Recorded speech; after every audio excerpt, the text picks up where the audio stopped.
Hello and welcome everyone to day 2 of the Overwatch World Cup 2017 live from BlizzCon.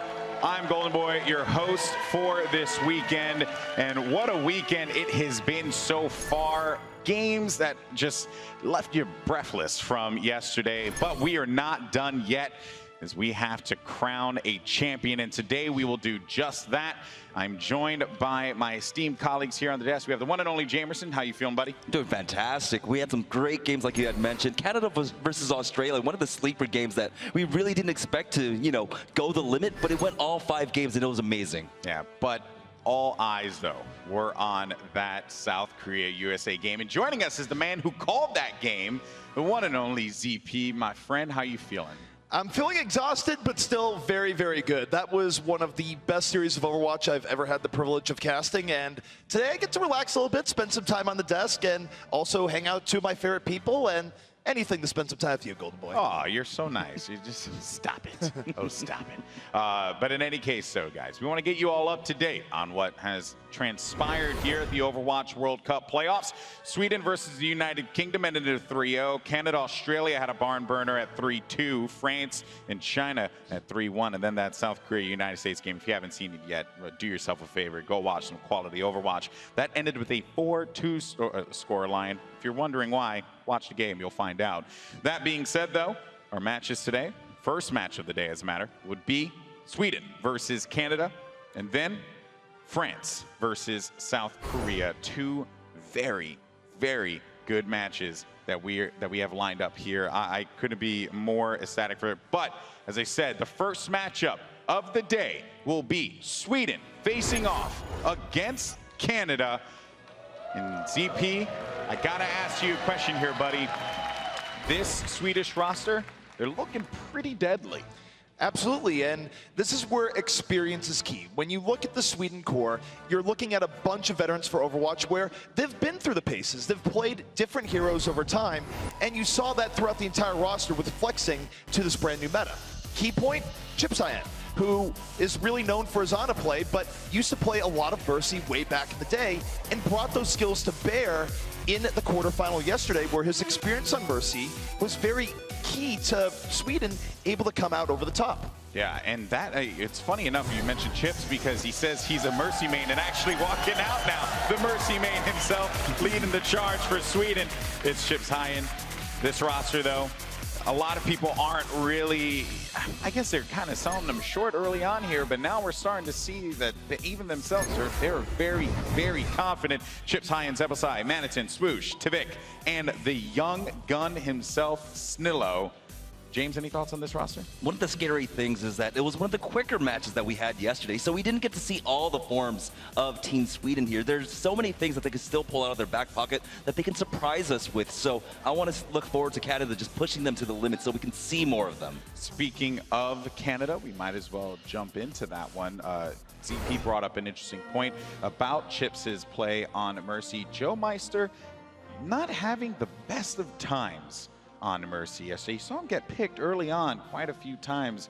Is there some, uncomfortable gameplay that you're seeing there? Yeah, definitely. I mean, that's something that we saw coming out from even Team South Korea. Ryu Jae-hong or Toby having to go over to that Mercy role himself. And it's a little bit of an uncomfortable shift, right? Primarily as Joe Meister, you've been playing Lucio for the better part of a year and a half now. And now you're moving over to Mercy, where it's a completely different dynamic. You're not as able to stay in the fights, but you're so fragile. You have to somehow keep yourself safe by using Guardian Angel instead of having more disengaged tools that Lucio normally has. Yeah, and then the other thing, and we just saw him pop up on screen just a tad, was XQC actually having a pretty good event, ZP. Absolutely, and XQC, he's not only a great tank player, he's the emotional heart of this Canadian team, and also the front runner for the Teemo MVP, as far as we know. Ain't that the truth? There they are, as Canada makes their way over to the stage. And now this roster, this is what's so interesting about this team is that you look at it and you see so many weapons. I mean, you have agilities, you have Surefour, right? You have one of the better supports despite his recent issues in Joe Meister and also Rolf. But then the ones that really, the one player that pops out for me is Mangachu, because Mangachu came into this team as the off-tank player, having to play D.Va. And he kind of defaulted to a third DPS because he's so good as Pharah. Yeah, the nice thing is that with this composition, with this roster, you can actually really rely upon Mangachu. You can build around him if you want to. They can go for, maybe if we go to King's Row, put him on a Hanzo and then put either Surefour or Agilities onto Zarya and really come up with a composition that's very easy to execute with. Yesterday, they relied heavily upon both Surefour and Agilities just to come up with clutch plays so they can continue on in most of these maps. So I want to see them just go back to basics and make it easy for their path to victory. All right, well then in that case, so ZP, you're Sweden in this situation. You saw Canada play yesterday. Surely you have a game plan. What do you think that game plan is? There's two parts of their game plan that I think they should execute on. One is that you target Joe Meister. Joe Meister is not comfortable on Mercy as far as we've seen. And if they put him on that hero, I think you isolate him. I think you put him under pressure and you go, can you get away from this? The second point is that you isolate XQC. XQC oftentimes is the emotional leader of the team. He's a guy getting them into it with calls. But more than that, if they're running a single tank setup with him because they're running Mangachu on the Pharah, if you take down XQC early on, Canada isn't going to be able to really exert any control over the fight. So I think if they target those two players, Sweden will have a lot of success here today. But now you're Canada, you know that Sweden is going to look to target a player like XQC, or make some mistakes, player like Mangachu. How do you then look to get the victory if you're Canada? Well, that's also why I want to see them revert back to maybe a triple tank style, right? We got to see what XQC can do when there's a Diva in play to keep him a bit more safe on that Winston. He comes up huge. Go ahead and put a Zarya in there. Keep that, have someone on a Diva also. Just support him more and allow him to get into the backline, stay in the backline, and just destroy all the squishies on the side of Sweden. All right, well, guys, I know it is early. Trust me, because I had to wake up at like 6 o'clock, so it's very early, but let's just have some fun with this. Let's make some noise. Let's watch some Overwatch. It's time to get into our first match of the day. It's going to be Sweden facing off against Canada, and let's send it over to your commentary duo, UberX. From the frozen tundras in the north, it's both Canada and Sweden emerging, but there can only be one king, Matt. If anything from pop culture has taught us so far, how much have we really seen from Sweden, though? Because yesterday, from them, it seemed like very much a straightforward affair. Their match seemed really easy for them yesterday. I don't think we really learned a lot about this team. Obviously, Snillo coming in, taking Reinforce's spot. The team makes a little bit more sense now, like on paper, right? Because Swoosh, you know, he's the main tank.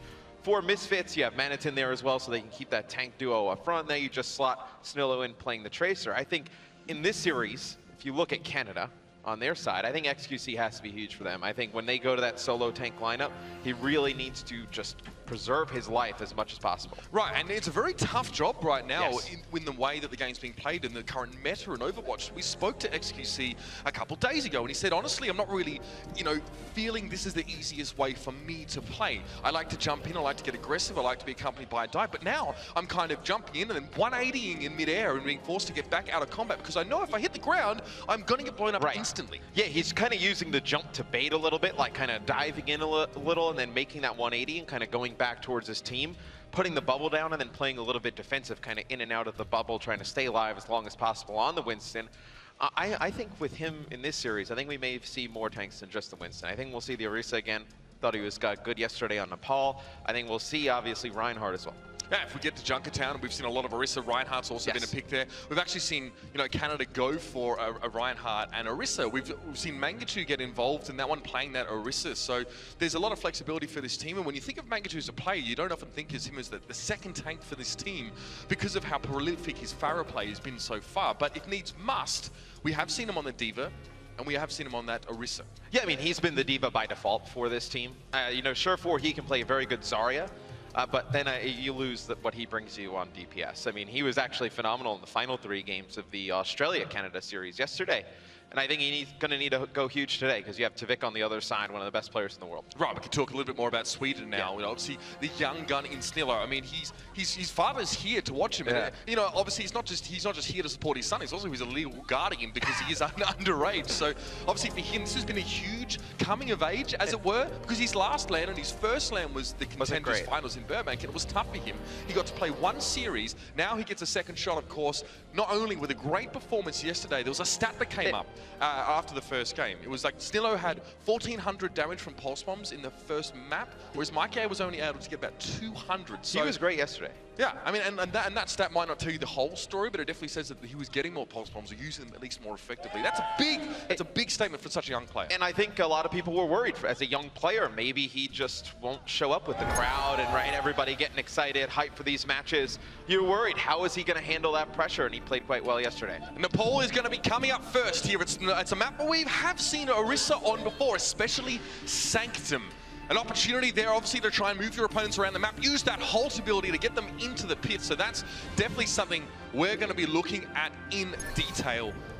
We don't know too much about whether Sweden are going to go for that. We know that Manhattan loves playing that Roadhog, much the same way that we saw Smex pick it up yesterday. ZP said Smex is one of the most prolific Roadhogs around the world. Manhattan is an incredible flex tank. Expect to see him, go the Roadhog, maybe even Orisa mix that stuff in. Well, if Roadhog comes into play, you love it for Canada as well, because Agilities can play a very good Roadhog. That takes the pressure off of Mangachu having to play the second tank, because now he can play something like a Pharah, like a Junkrat, and you can have XQC play something like the Rhine or the Orisa. So makes a lot of sense for Canada as well.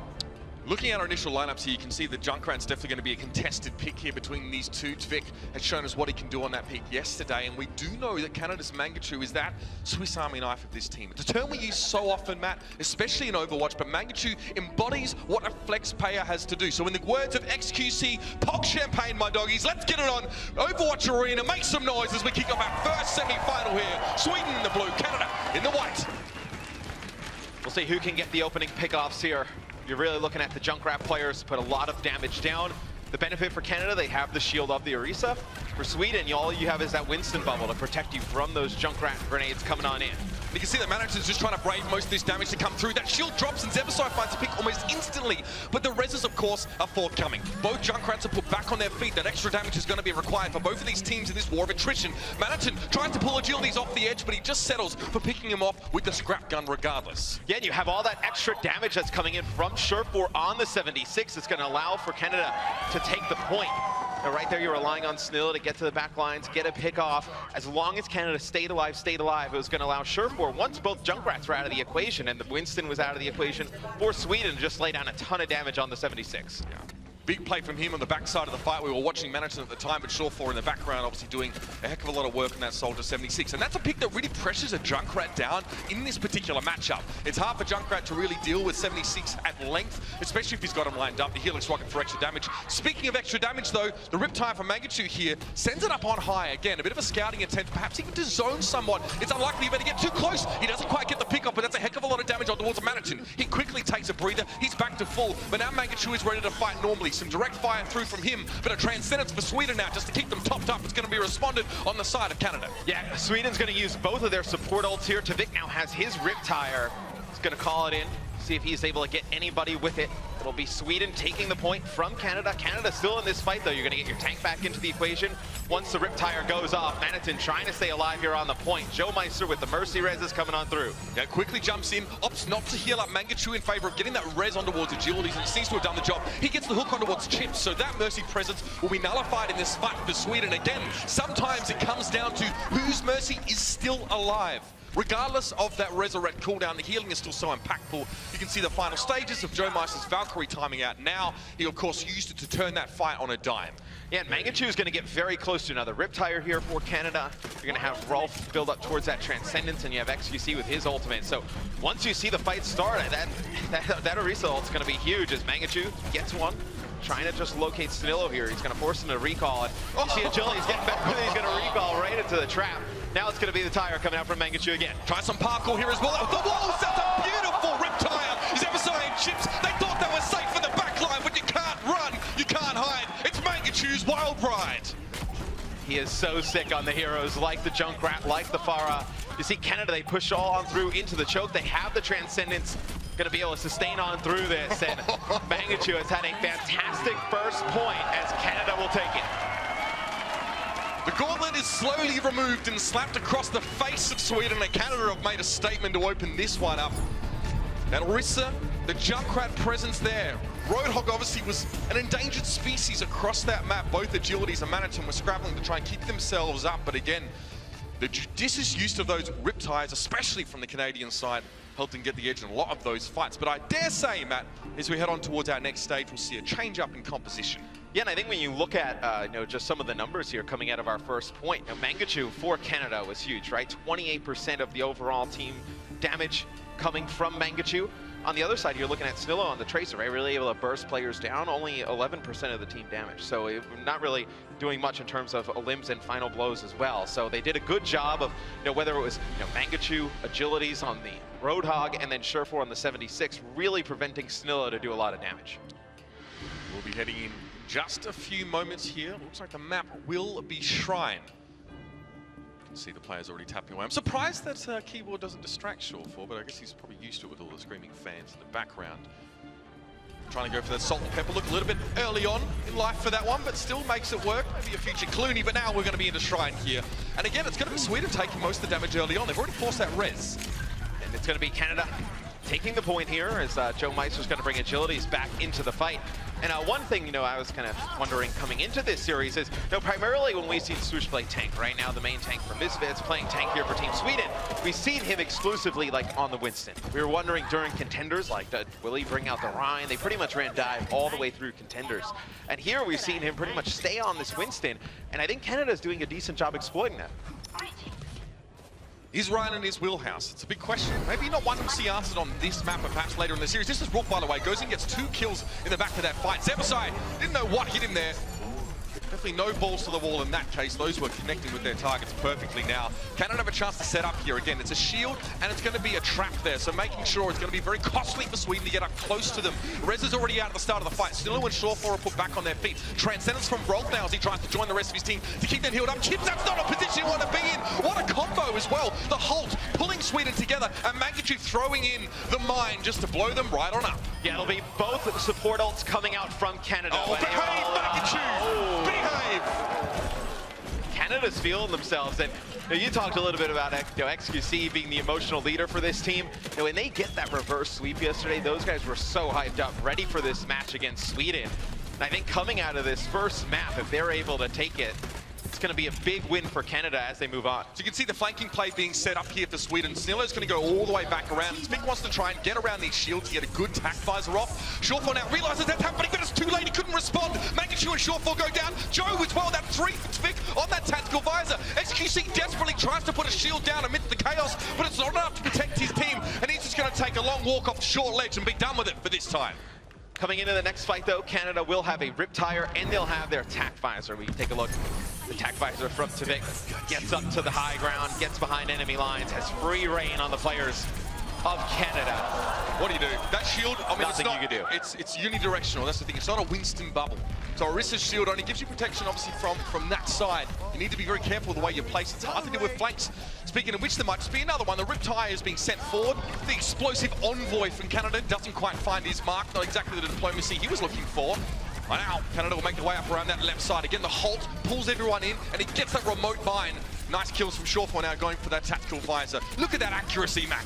I think if you're Canada, if you get Chips to use the Valkyrie, so there's Chips using the Valkyrie, he's going to bring Snillo and Zebasai back into the fight.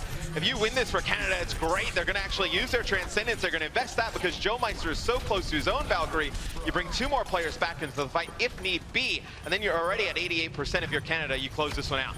Agilities with the whole hog. He's going to use it now. You can see him in the wireframe off towards the right-hand side. He dealt with Tvik, and looks like he's happy enough with just the 1 kill. Agilities is feeling it, and so are we. The hook doesn't quite connect, but he's a big presence on the point. Big, meaty presence, in fact.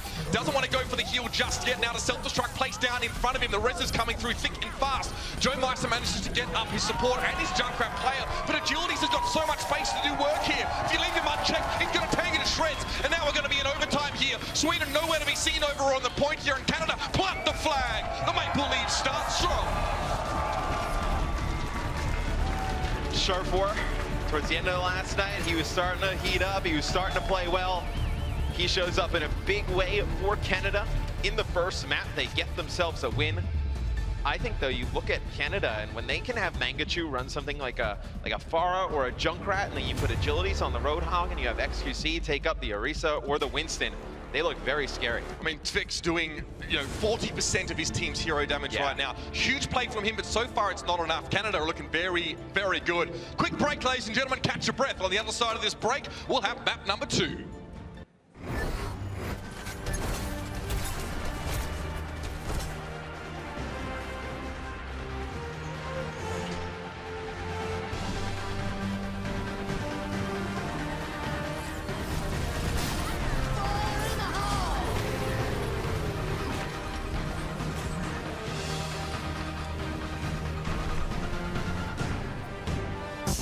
BlizzCon 2017 is brought to you in part by Republic of Gamers, Intel, T-Mobile, and NVIDIA.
From being very slow starters in the series yesterday against Australia, Canada looked to be carrying the momentum through from day one. The first map been a big success for them, especially when they struggled on this one previously yesterday. Sweden now look to be the ponderous ones, the ones that are taking a little bit of a while to get into gear.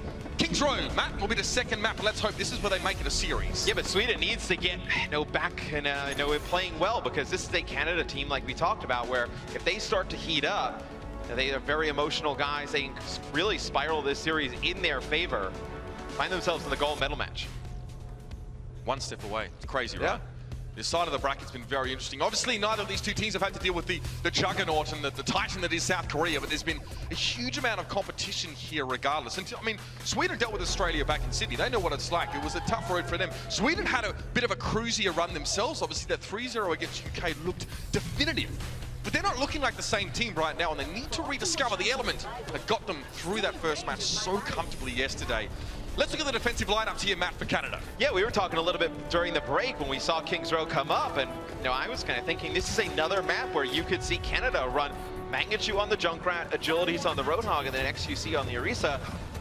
And I think, look, Agility is a fantastic Roadhog. It kind of alleviates, maybe Mangachu on the Diva, not really something that he's comfortable on. They're able to play the Junkrat as well. It'll be Rolf getting an early first pick onto Vic. Now you're going to be forced to use your res. So it's a good start here for Canada. Notice that the Holt pulled Swoosh out of position on that Reinhardt. That left Vic open to being taken down, and Brook managed to find him in the absence of that Reinhardt shield. A quick and hasty res being drawn out of chips there, and Sweden are still running with 6, but their Mercy's a little bit low on HP. Manhattan is well charged though. A lot of damage potential here for Sweden coming forward. Now the res being drawn out of Joe Meister as Vic gets that kill on Mangachu. Pressure is mounting, and Sweden are approaching.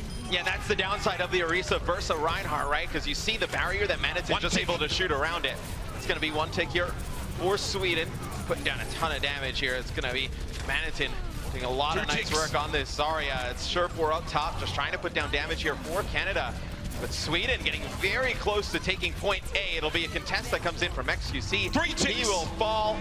And that is going to be a first push pretty much for Sweden, able to take point A. So I love actually the way this game's playing out. It feels like the old triple tank Overwatch, which is something that the Swedes were very proficient at. It's slow, you move up. It's a war of attrition. Your Roadhog play is designed to try and strip shields away, as is the Junkrat on Sweden.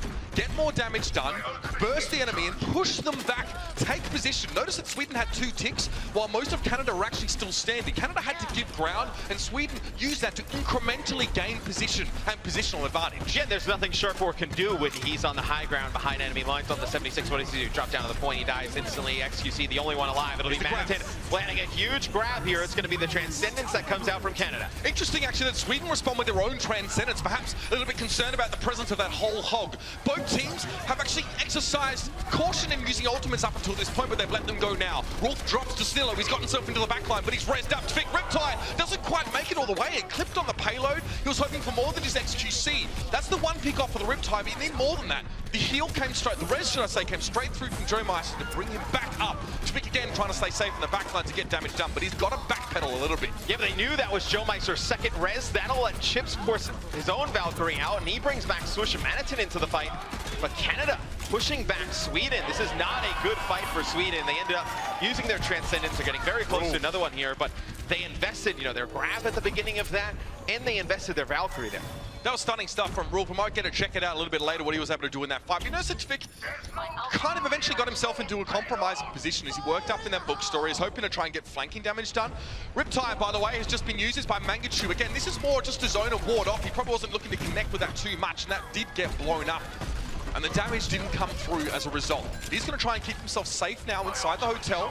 XQC can give so much protection inside these confined areas with that shield being dropped down. Sebo finds Mangachu. It's going to be a tactical visor used by Sharp4, and Snillo's looking to try and assassinate, but it's going to draw out the Transcendence here. Sweden going to be able to weather the storm of the aimbot and stay up. XQC being largely ignored for the moment here. The damage eventually is delivered to him when he falls. And Agility is going to earn himself a whole hog. We'll see if he uses it here. He's going to pull it out. That's going to allow Canada maybe get their support ult. It's going to be Joe Meister. He's actually able to get his Valkyrie here. It's going to be Agility. He's able to take out two. Chips just trying to stay alive here.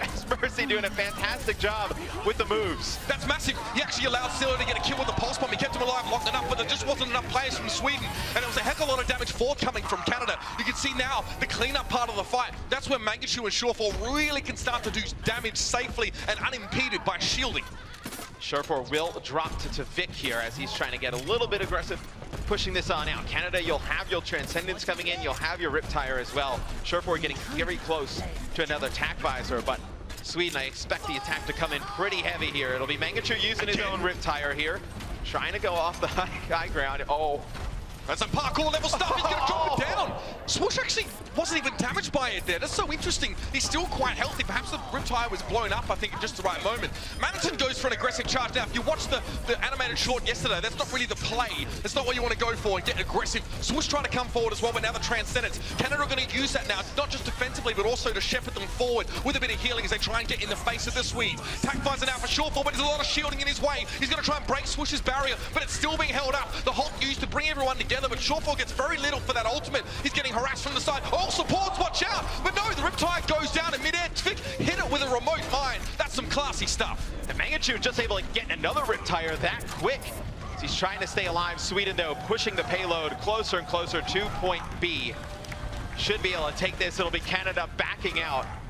We'll see if Canada makes any changes. It looks like we're going to see Sharp4 go over to the McCree, so they're going to be able to put a little bit more damage down at range. This is more of a grind than diamond matchmaking in the Pirate Chimp composition, Matt. This has been quite the slow affair. These two teams have been frictioning up against each other as they push their way through the second phase. Eventually Sweden get there and there's a Graviton available, so they can snowball this situation. Nicely done, Zebasai forces the res from Joe Meister. That's as good as getting the kill, especially where Mercy dominates the meta.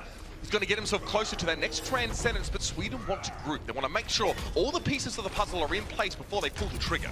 Well, Sweden is going to have both of their support ults. The same with Canada. If you're Canada, you just have to make sure Joe Meister does not get caught in this grab. He can come back, land a res. There is the grab, and it's a beautiful one. It's going to be the pulse bomb as well. Snillo manages to connect it. There's no Diva present on the Canadian roster, so Manatyn can feel confident by shooting a Graviton Surge downrange from long distance. He doesn't have to put himself in harm's way to do that anymore, and it's worked out beautifully. Zebasai helping with the cleanup in that fight, but the pulse bomb from Snillo was a nice touch. Yeah, and Joe Meister, knowing the fight is pretty much lost, does not decide to use his Valkyrie there. Brings one player up, he falls right away, then Joe Meister falls. It'll be Tvik here using the Riptire, going to bring it right to the door. Able to stop some of the players. It'll be Sharp4 taking that tire out. Here comes Mangachu's tire. It's going to force a Transcendence out on the side of Sweden. Looks like an episode of Police Academy right now. All these Riptires are being used, and Chips actually was felled by Mangachu's Riptire. So we weren't able to stop it this time, and that's going to take all of the wind out of their sails. That's a Mercy with Valkyrie, and also a huge component of their healing, now fallen by the wayside and forced to respawn back in. And if you're Canada, you got the Transcendence out from the side of Sweden. Now you know you only have to worry about Chips. Oh, He's going to have that Valkyrie. It'll be Rolf taking out Snillo here, and it's going to be an Earth Shatter that comes in from Swoosh. It's a big one, but there's no follow-up coming in because Surefour with the Deadeye able to take out 3. Now Swoosh is just going to go skydiving. There's not much more to be done here. Surefour is made sure of that. 4 kills in the fight for the Canadian superstar, and the McCree, a signature pick for this man. Worked out a treat. Let's see how it all went down. Look at him sitting in the back, has good positioning. Gonna try and shut down the Earth Shatter as it comes in. The barrier is taken down. When Swoosh decided to try and follow up on his own Earth Shatter, he dropped the protective zone for his team, opens them up to that Deadeye. The only downfall there for Canada is they use both of their support ults. Coming into the next fight, you're going to have the Transcendence for Sweden. You're going to have it to Vic with a Riptire. Snillo with a Pulse Bomb. A lot of ults here for Sweden to work with towards the end. Riptire from Tvik now as well. It's time for him to step up to the plate. What can he get done here again? Very much trying to go around the garden path, as it were. He found Joe Mike, so that'll do it. Especially when Chip's getting the res on Tvik just after he dies. Snillo actually challenged down Surefour off camera, manages to find that McCree. It's a dangerous task for a Tracer, but it worked out. Zebasai still taken down, but Canada running out of numbers here. It's still in a fight in Mangachu, and they get across the line. It's 11 seconds on the clock, and not exactly the most blistering pace they would have hoped for. But it'll get the job done, at least for the time being. Yeah, Sweden just with a few more ults at the end there. They had the Riptire, they had the Pulse Bomb, they had their Transcendence. That last fight that Canada ended up winning, right, where Swoosh uses the Earth Shatter. Canada is forced to use both of their support ults, the Valkyrie and the Transcendence. They don't have either of those to keep them alive towards the end. With Junkrat now being such a key component of these two team compositions, these teams have never had more damage at their fingertips, but they're dealing with a lot of shielding, and with Mercy being in the state that she is, a lot of healing. So despite the fact that there's so much front-loader burst from both these two teams, it's still about how it's employed and where. Yeah, it's going to be huge to see coming into this next round, what Canada decides to do, because they have some options here, right? You could run Pharah Mercy with Mangachu. You could have Mangachu run Junkrat again. You could bring Agilities in on the Roadhog too. You could have Mangachu run something like Hanzo. This is where he gets scary for a team like Sweden to go up against, because but you would say when he's playing D.Va, maybe that's a matchup that they could take advantage of, right? When you have him on the D.Va, we've seen some mixed results. But when you get him on some of these pocket picks that he has, it's very hard to game plan against him. Yeah, Pharah is a distinct possibility here, especially given the history of this team. Mangachu also says that his Hanzo is one of his most favorite picks. I don't know if we're going to see it here, but if we do see the Misfits come out with a similar composition, if Junkrat's going to be it's going to be a big deal.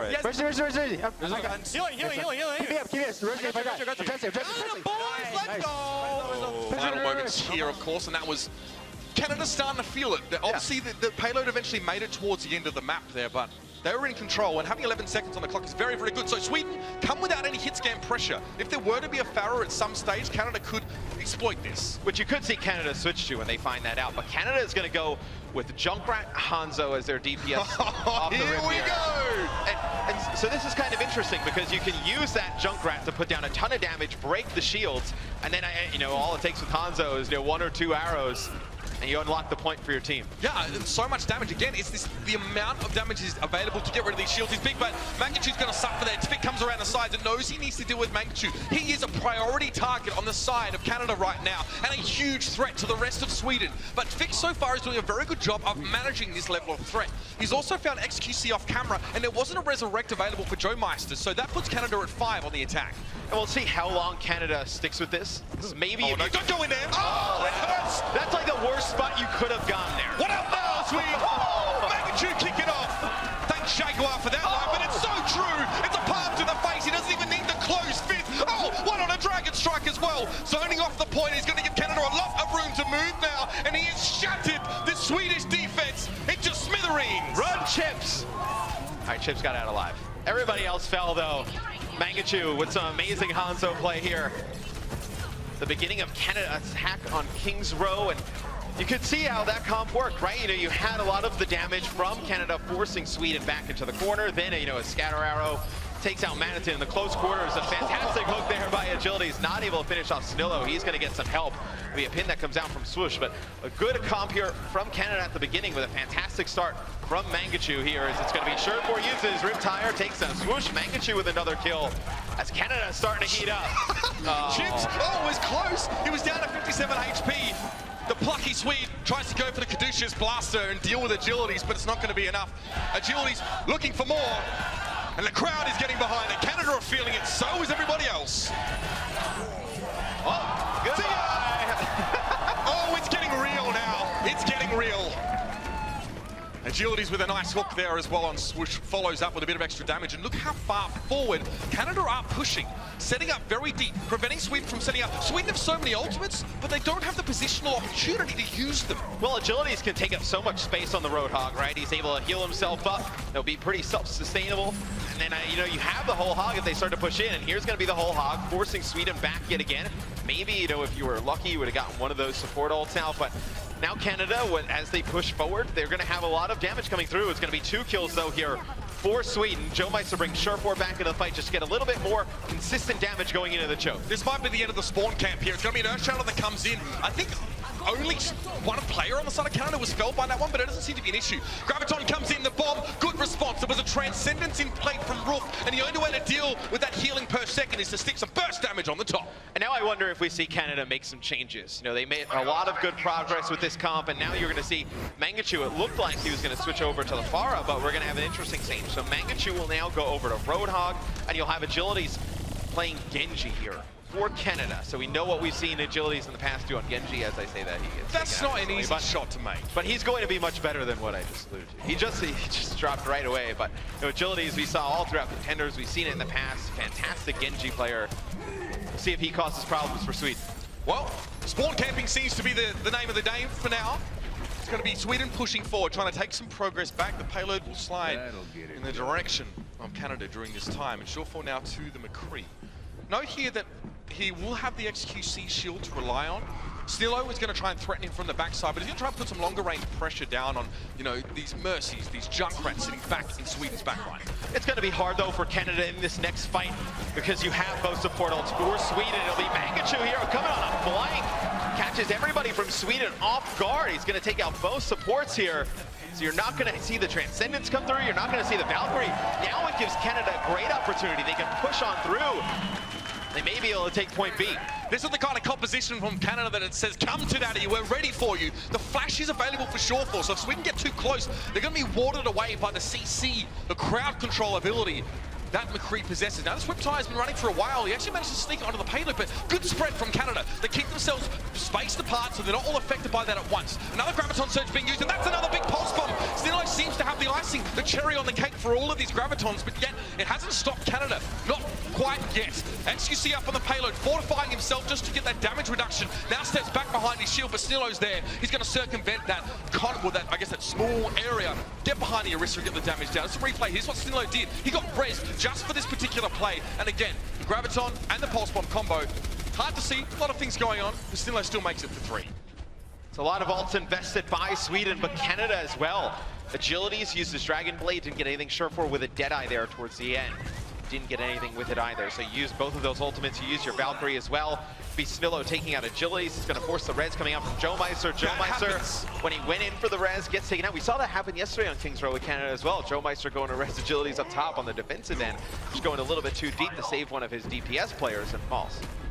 And that's not worthwhile. If you can punish a Mercy going for that quick resurrect, then you've done an excellent job. You've essentially negated that effect and put the enemy team behind. Also, prevented them from having healing for the next 10 seconds. So their ability, their staying power in this stage of the map is heavily reduced. So Riptire's going to come through over the top from Tvik now as well. He's found himself a big tank, and XQC goes the way of the Fallen there.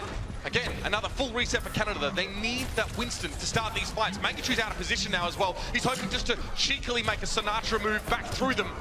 Yet he does escape, but it's going to be the Earth Shadow to cut him down. Swoosh is not going to let this go unpunished. And now Canada's going to be forced to full reset here. They're going to have to back out. 20 seconds left. You expect the pressure to come through from Sweden. You're going to have both support ults online for Sweden. Snillo takes out XQC at the beginning. That's huge. It's going to be a huge kill.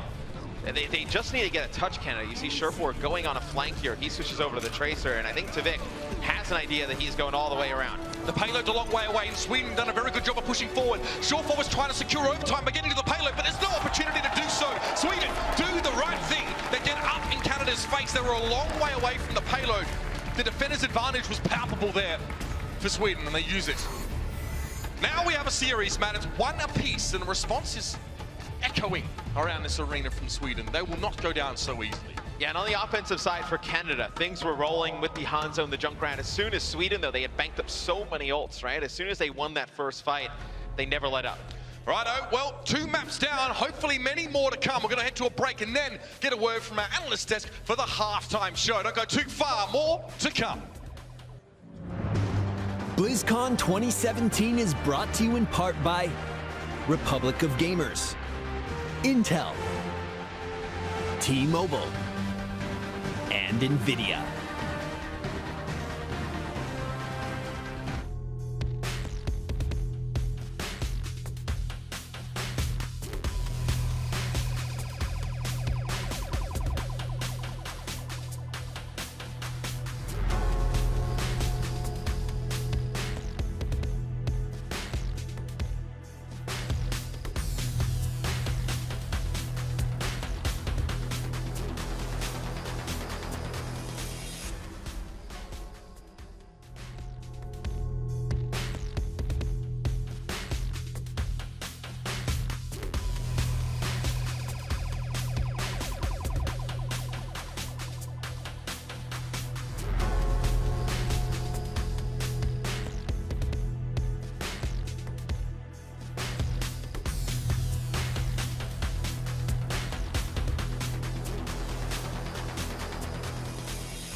It's clear that he is among the very best players in the world. What makes him special is his diversity of hero selections. He can play basically anything. His Tracer is almost unstoppable. That's the strong point of the Swedish roster. The focus in the situation, even as Tavik winning that one-on-one battle. Tavik has been on fire here today. It's a vindication for the Swede.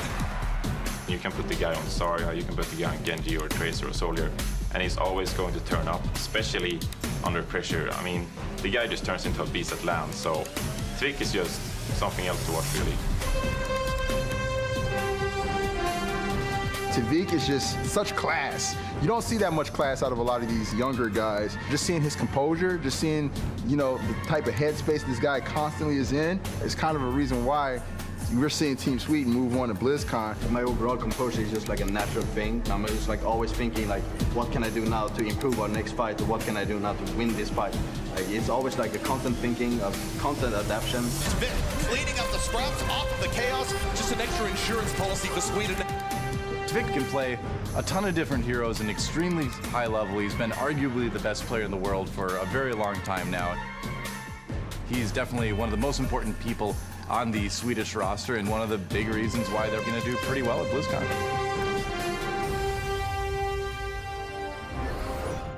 What a way to kick things off here. We're at the half, and it's all tied up 1-1. Sweden versus Canada certainly has been an explosive matchup, and I use that with pun fully intended because of the Junkrat plays that we have seen on both sides, from Tavik and from Mangachu as well. It's been amazing. What a game so far, James. Yeah, everything's been coming up explodey here in this matchup, and that Junkrat all across both Nepal and Kings Row, and it's been a sight to behold, really. What about for you, Zeep? It's been very interesting. I think that both teams have definitely showed us some good stuff. Canada in particular, where Canada is just, I think, shored up some of their weaknesses that we saw from day number 1. And we'll get into that in a little bit. That's very true. Now, James, I do understand that you have a highlight for me because it has been a bit of a challenge for Snillo, the poor young man here playing on the world stage. He hasn't really found his groove yet. What do you got from you, buddy? Yeah, definitely. I mean, we saw on Kings Road that he, on the offense, had a little bit difficulty trying to get in because he had to deal with the threat of Mangachu. He had to deal with agilities on that Roadhog. So if we go into this highlight we have, we'll see how they actually deal with him. At one point, as a Tracer, if you try to get into the back line, we see he blinks around to the back, and he's going to be able to get this frag onto Rolf. But as a Tracer, you're just way out of position. So he commits, gets the kill, instant res comes in, and he gets punished by that Riptire coming out from Mangachu. We're going to see it once again from the overhead camera here. Now, they had a great engage, but once again, Snillo tries to get to the back, and he gets punished. He doesn't have the res. They have the man advantage on the side of Canada. Something that I think is really important to note here is that Snillo was running the obstacle course this entire time, where Canada was running both the Roadhog and the Junkrat gear. And when we looked at Snillo trying to move around and get into the back, what would constantly happen is you'd see agilities move forward and deny him access to Joe Meister. You'd see him run around and run into Mangachu in a dark alley. Not a great look overall. You make it sound so ominous. You know? Well, it is pretty ominous because that's how you get exploded. Yeah. Well, speaking of explosions here, we have Junkrat stats for Mangachu. I mean, this guy was lights out in that Kings Row game. He also got to bust out the Hanzo as well. He had a couple big plays. That scatter kill as well was ridiculous. You never go into a corner when daddy's got the scatter arrow. You know, like, come on, people. But hey, you know, mistakes were made at that moment. That being said, though, now that we are all tied up 1-1, I'm sure we have been singing the praises here of Canada for what they've done right. They did lose that Kings Row game. So, James, you're Canada going into this. What do you do to bounce out of it? Or better yet, you're Sweden. How do you continue to ride the wave? I mean, Canada looked like they were running out of steam a little bit there, especially on their offense. We kind of saw them really try to go back to basics with agilities, going on to that Genji once again, and then putting Mangachu on the Roadhog. That was a really odd move, I would say. You might as well just go ahead and put that Diva in there, possibly try to eat up some of those Gravitons, or even possibly the Pulse Bomb, because those were the big combos that came in time and time again that were shutting down that offense. Yeah. I think the issue there, though, is that Canada was doing well because they were keeping Mangachu to heroes of strength for him. They kept him on the Junkrat. They put him on the Hanzo, where we've seen him use the Hanzo very well in First Point Kings Row.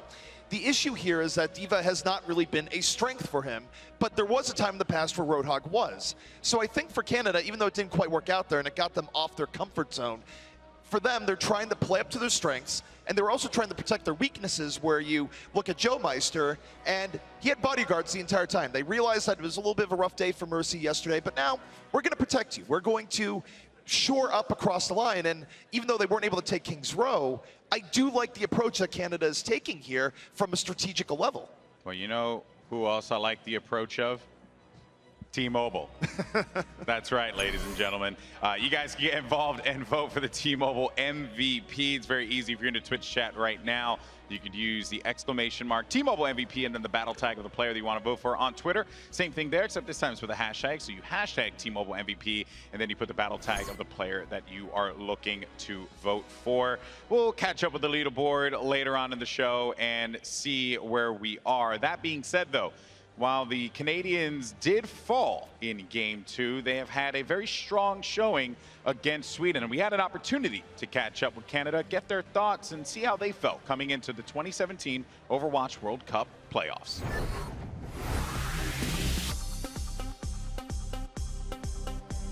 Surefour has been one of, if not the best North American DPS player so far in Overwatch. He's one of these sick players that have been insane at the game since the release of the game. He is one of the main superstar players that people think of when they think of professional Overwatch, and he's been a big reason as to why Team Canada has been successful. Heard that. He knows he's there. Goodbye. Oh, it hurts bad. He's one of those people who came out to the scene first. Everyone was just like, how is he so good? How can he, get those shots? At the start of his career, people thought that the guy was cheating. He was just so good. And one of the biggest things about Surefour is his ability just to stay cool under pressure. I think the biggest thing about my Tracer is consistency. I don't have like off days or amazing days. I'm pretty consistent in how I play. Airtime. Surefour looking for the pickup with a pulse bomb right now. Is going to find Hex on the side. That's big. He's what we like to call in the Overwatch scene a unicorn, where he is an incredibly versatile player. I can pretty much play any hero, so I can always just shift around Surefour is an extremely talented hit-scan player. Personally, I love him best on McCree. He's got that dreamy cowboy look about him. Whether it be playing Tracer or McCree or 76, I mean, the guy could play any hero and succeed. In the early matches. Oh, Surefour. Surefour is a force to be reckoned with. BlizzCon 2017 is brought to you in part by Republic of Gamers, Intel, T-Mobile, and NVIDIA.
The latest chapter in the age-old conversation of NA or EU rages on, and so far, it's neck and neck in this series. Sweden versus Canada here in our first semi-final of the Overwatch World Cup 2017. Welcome back, ladies and gentlemen. My name is Uber. I'm here with Mr. X, and we are strapping ourselves in for some time in Arcade Town. It's Hanamura. It looks like Canada will be on offense first, at least at the start here. It looks like, I know you're going to have agilities running the Genji, Surefour on the Tracer. Maybe we see an offensive team pull out a Widow, get a little bit inspired by what you saw with Flower do last night. Unfortunately for either of these teams, they don't have a Widow like Flower, who evidently can't miss. That was just an insane performance last night. But no, Surefour, pretty good Widowmaker. Same with Maniton on the side. We've seen, side of Sweden, we've seen him play some Widow in the past. But on defense, at least for Sweden, it looks like you'll have a Winston Roadhog combination in terms of tanks. You'll have Tvik on the 76 and then Snillo on the Tracer. Plenty of solid Widowmaker players on either side of the map here. However, it's unlikely we'll see anything like that last night. That's the stuff for special occasions. That's the stuff you keep in the pantry and only put on the table for Christmas and Thanksgiving. That's the fancy cookware. But Canada and Sweden have their own way to go for it. Zebasai there as well, having good performance in that last map. Very much involved in the fights, and Canada want to do the same. Roof this time says, all right, Zebo, you might have your screen real estate, but I'm now going to show up, and that first frag is a Zen on Zen 1, and Chips has to res him straight back up. That's another one for Roof. He's the only man with kills so far from the backline, commanding his forces and getting the damage done. Yeah, they're going to bring Mangachu back up onto the point. XQC somehow still alive on this Winston, and he gets aggressive right away. You have this dive comp that comes out from Canada. Rolf just loading up those orbs of Zenyatta. He's going to put a lot of them right in the face of Swoosh. Now Zebasai just trying to stay alive. They split him off. Here comes Tvik onto the point. Trying to find something with his tac visor. It's going to force the Transcendence out. Yeah, he's forced to back away behind the bell there. He probably could have even gone for the 1v1 on towards Tvik because there was a Discord orb, but then we saw the Valkyrie come out a little bit hard. Chips was got a good healing, but Rolf has gotten so many kills so far in this round. This is insane. 5 final blows for Rolf, 8 eliminations. The highest on his team. It's insane. Surefour has 4 eliminations. He's in second, so Rolf really getting the damage done. It's a fantastic start for Team Canada. They do have their Valkyrie here. No, on the side of Sweden, you already used your Valkyrie. You're getting very close to the Transcendence. We can have the overlay swap for you guys just a second up at the top. But Canada, on the attack. They have built up a good chest of ultimates here. They're going to lose a few players. They're going to have to back out there. Still, definitely the start that Canada were looking for. And again, with these two teams, no one's reinventing the wheel, man. It's a slow, concerted approach towards the points, and it's simply a matter of trying to outdamage your opponents, quickly try and exploit any weaknesses that you can identify. Agility's is close to that Dragon Blade, though. That's definitely another way of trying to carve a swath through a defensive team. But again, they need to get positioned. They need this high ground. They're going to get the reflect on towards that hook. It's not going to connect. Now Agility's is going to make his way forward soon. The Primal Rage in the background as Vic does fall and is res hastily. Well, you have Canada going to the lineup they used yesterday on Hanamura, where you have Surefour, you get him set up on the high ground. Here's going to be the blade that comes out from Agilities. It's going to be the Transcendence that comes through. Joe Meister with the Valkyrie, he brings two players back to life as Canada trying to take this point. Up on the point, they've got 3 players there. Sweden is struggling to respond to this a little bit now. Joe Meister sees Rolf is being harassed in the backside, does offer him a little bit of healing. Then Rolf just drops on towards the point. The Transcendency was saving up in that little engagement. Now it gets used. Snillo gets a pulse bomb on Surefour, which is not an easy thing to do given how sprightly Soldier 76 is in his old age. And now the rest of Sweden are starting to turn the tide. An inexorable grip of the blue and yellow now is firmly back on their point. And Canada uses both support ults there. Sweden to Vic holds on to his Dragon Blade. So now for the next fight, you have the Dragon Blade at the hands of Sweden. You most likely don't have to use your Valkyrie to take this fight. There's nothing that can sustain Canada through it. And then now Sweden can start to build up some good ultimate economy, right? Because you use that Dragon Blade, you win the fight, you don't have to spend anything else. You'll get both support ults back, you'll get a Primal Rage, you get a Pulse Bomb for that next fight. You have a lot more utility to use as well. If they can win the fight with just the Dragon Blade, that'd be pretty good. And it'd be pretty efficient given the way that Genji generally operates and interacts with defending teams this day and age. Surefour wants to get a good position up on this ledge. He wants to be there, unfettered while the rest of his team goes up. Vic doesn't want to give him free reign there because he knows a tactical visor from Surefour, that off ankle, is going to be absolutely devastating. So Surefour's waiting to try and get rid of it, but he's not going to get out. Snillo knows exactly who he needs to pulse bomb. That's the second consecutive pulse bomb that claims the life of Surefour. And here's the Dragon Blade, just for the finishing touches. And XQC is going to use his Primal Rage. You're going to see the Primal Rage come out from Swoosh as well. XQC jumps off the side there. Nothing he can do. Now Canada, they have a better chance coming back in the next one.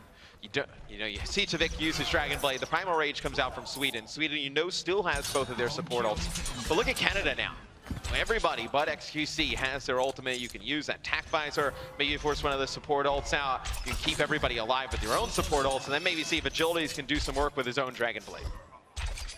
We did see that Vic in his quarterfinal game had a lot of Dragon Blades, very frequently pulled. He'd like to have one now, but unfortunately used in the last fight, so it's going to be Agility's turn to step up to the plate in just a second. It's 5 ultimates for Canada. Swoosh is down already. Force the res. Chips gets it back up, and now Mannerton falls here. A huge opening for Canada to come forward. It's going to be the Valkyrie for Chips to try and get Mannerton back up on his feet. Getting rid of Surefour was a master play there, but he's brought back into the game by Joe Meister. Now Canada are the one. They're taking a lot of hits. Tavik now is looking for Rolf. He finds him. It's the right click to claim him. 3 shuriken thrust in the general direction, and that'll be good night, Sweet Prince. Oh man, not a good fight for Canada. Use both support ults there. You don't really get anything out of it. Now Tavik has built up another Dragon Blade. By the way, Zeboside didn't have to use the Transcendence there, so you still hold on to that. It's a big win there for Sweden. Now they have a huge advantage as the clock dwindling down for Canada. Defensively speaking, Sweden are a very, very good team, especially in this series. Their attacks haven't exactly been the stuff of legend, but we saw they're able to erect on King's Row that incredible defense where they push forward, and now they're looking comfortable. They've got 5 ultimates. If they ration these out for the long winter that they should damn well be used to by now, they should be comfortable here and making this incredibly costly for Canada. Yeah, I mean, what is your best play here if you're Canada? You can go for that high ground. Maybe you force out the Transcendence and another ult, and you're able to take it. But it's Snillo with a Pulse Bomb. Now everything's starting to fall apart here for Canada. They can't even get close to the point as it's going to be Sweden rolling on through them. Now Sweden pushing on forward.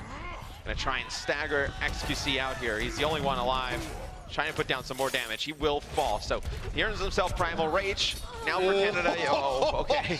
Well, from downtown as well. That was a stunning shot from Surefour. Yeah, I mean, you get chips, but can you take advantage of it, right? I mean, he's going to get right back up into the fight. Maybe it just forces Sweden back a little bit, but Sweden, with all of these ultimates, in complete control of this game. Mangachu's going to be quite frustrated playing up against Mannerton at the moment because there's not much he can do about a hook.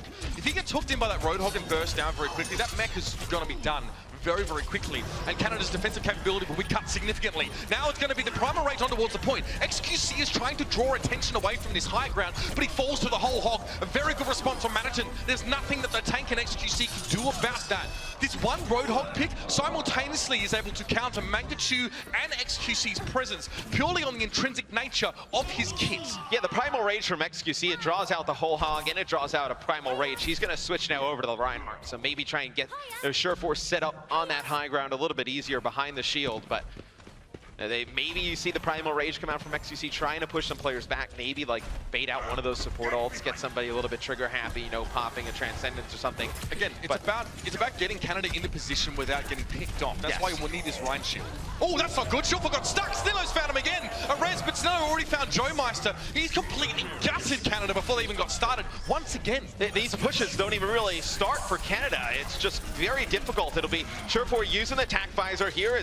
Now it's Canada fighting back. XQC takes out to Vic. Surefour is going to take out Zebosai. Here's a chance. And here's a chance for Canada. Chips off the spawns, going to have the Valkyrie. Let's see how they play this. Second tick pretty close now as well. It's Fix going to go for the Dragon Blade. That's a ballsy play for him. He's going to go on the high ground. He still finds Surefour despite the presence of Joe Meister, who bursts through the healing. But Joe gets the res. Tvik now is going to get back up on his feet. Zebosai switching towards the Widowmaker. It's a very short-lived etude. He's going to be taken down. Another res again from Chips to bring him back up. Primal Rage from Swoosh controlling space. Chips on the high ground, but Surefour is back and he's here to do some damage. But no, the Winston's in his way. The Primal Rage knocks him back on towards his lower ground, and he's not done there. Swoosh identifies a key target in the whirling midst of this chaos and gets rid of him. Now it's time for Agilities to step up with the Dragon Blade. He's found Swoosh. Mangachu's low. Joe Meister desperately trying to keep him alive while Agilities and Tvik are locked in a deadly 1v1. Agilities disengages from that fight, tries to back away, but those res cooldowns are coming through now. Mangachu is back up. Zebosai in position now on this Widowmaker, and that's it! It's gonna be the hold. 1 point for Canada. They're unsuccessful to push all the way through, and Swoosh. What a huge moment. The King of the Jungle comes up big. These were some of the opening moments. Wolf, such a key player. In fact, both of those flex supports for these two teams were huge. Yeah, Rolf at the beginning, you know, for point A was huge for Canada. There towards the end, I love that play by Swoosh. You know, they're using the races to bring up Surefour back into the fight constantly, up on the high ground on the 76. And there towards the end, you know, Zebosai switches to the Widow. Maybe he's able to get a shot at him up on the high ground, and maybe Zebo is able to take out the Mercy, you know, Joe Meister. But it was really Swoosh getting in Surefour's face, forcing him down from that high ground. Just bought his teammates some time, get on the point, you know, without the consistent damage coming down from the 76. Swoosh was laser focused there on chasing Joe Meister at the time. Joe was up on the high ground, he got the res towards Surefour, and he eventually got picked up, and then Swoosh realized that, wait a minute, I'm standing on top of an enemy soldier 76. He pursued his target doggedly. There was no space for Surefour to operate. In that position, when you're set up as an attacking soldier 76, on that high ground ledge facing the front of the point, you can do an incredible amount of work there, especially if you are unattended. But the priority and the clear calls to focus down Surefour and take him off of his high perch was a huge component of what allowed Sweden not only to cut the damage potential of Canada in that last fight, but ultimately to hold. And the Winston is so frustrating for the 76 to deal with on the high ground because, you know, obviously Winston with the great mobility, able to just jump right up, and then you try and escape away to that lower ground, he's able to jump down, and then just like body block you. Like you're forced to just basically just put all your bullets into Winston. You can't get any damage, and then he drops the bubble right. He's as good as a shield. He doesn't even need a shield because he fills up so much of your field of view. Frustrating stuff. You can't really get around him. And XQC knows how to do that too. Both these two teams are very proficient Winston players. Notice that Canada are LOSing right now, which means that they're blocking line of sight, or they're not really giving Sweden this information. They're going to hide around the corner. And Sweden are going to have to walk in and deal with this up close and personal, which is kind of what Canada are hoping for. They made a lot of noise. Sweden have given their position away to Canada. They could be chased here. Sweden want to try and rotate around, take the high ground, and Canada have to let them do that. It's too risky for them to try and take them on head on right now. But now they're split a little bit here. XQC going to the point. Swoosh is trying to decide where he needs to be right now, but good focus to fire from Surefour on the high ground. Again, the man's unattended. Yeah, and something from Sweden here, just to point out, you're going to see Zebosai running the Lucio. That's just going to give them the speed to get up towards that high ground. A lot of the support combos we've seen throughout the weekend has been the Zen and the Mercy with the Discord Orbs. Not going to see that from Sweden. See the damage going to need to do even more work. Chips, careful. I tell you what, the man's got cojones if he wants to try and go head-to-head with a Tracer like that, but he doesn't exactly have the fire rate or the mobility or the survivability or the... Lacking a lot, lacking a lot. Not exactly a fair fight, but he went for it regardless. And interesting stat there as well, that Joe Meister's almost died twice as often. That doesn't necessarily say that they're bad at defending him or that Sweden are good at killing him, but the fact that he has, you know, gone down more times does say something. Well, I think you can clearly see when we have a lot of these fights, he's a little bit more aggressive than Chips, and when he's going to kind of force it, Canada go were for on those the attack in the first half as well. Bear that in mind. Sweden were defending, so it's safer for him. Naturally, he needs to be more aggressive. Yeah.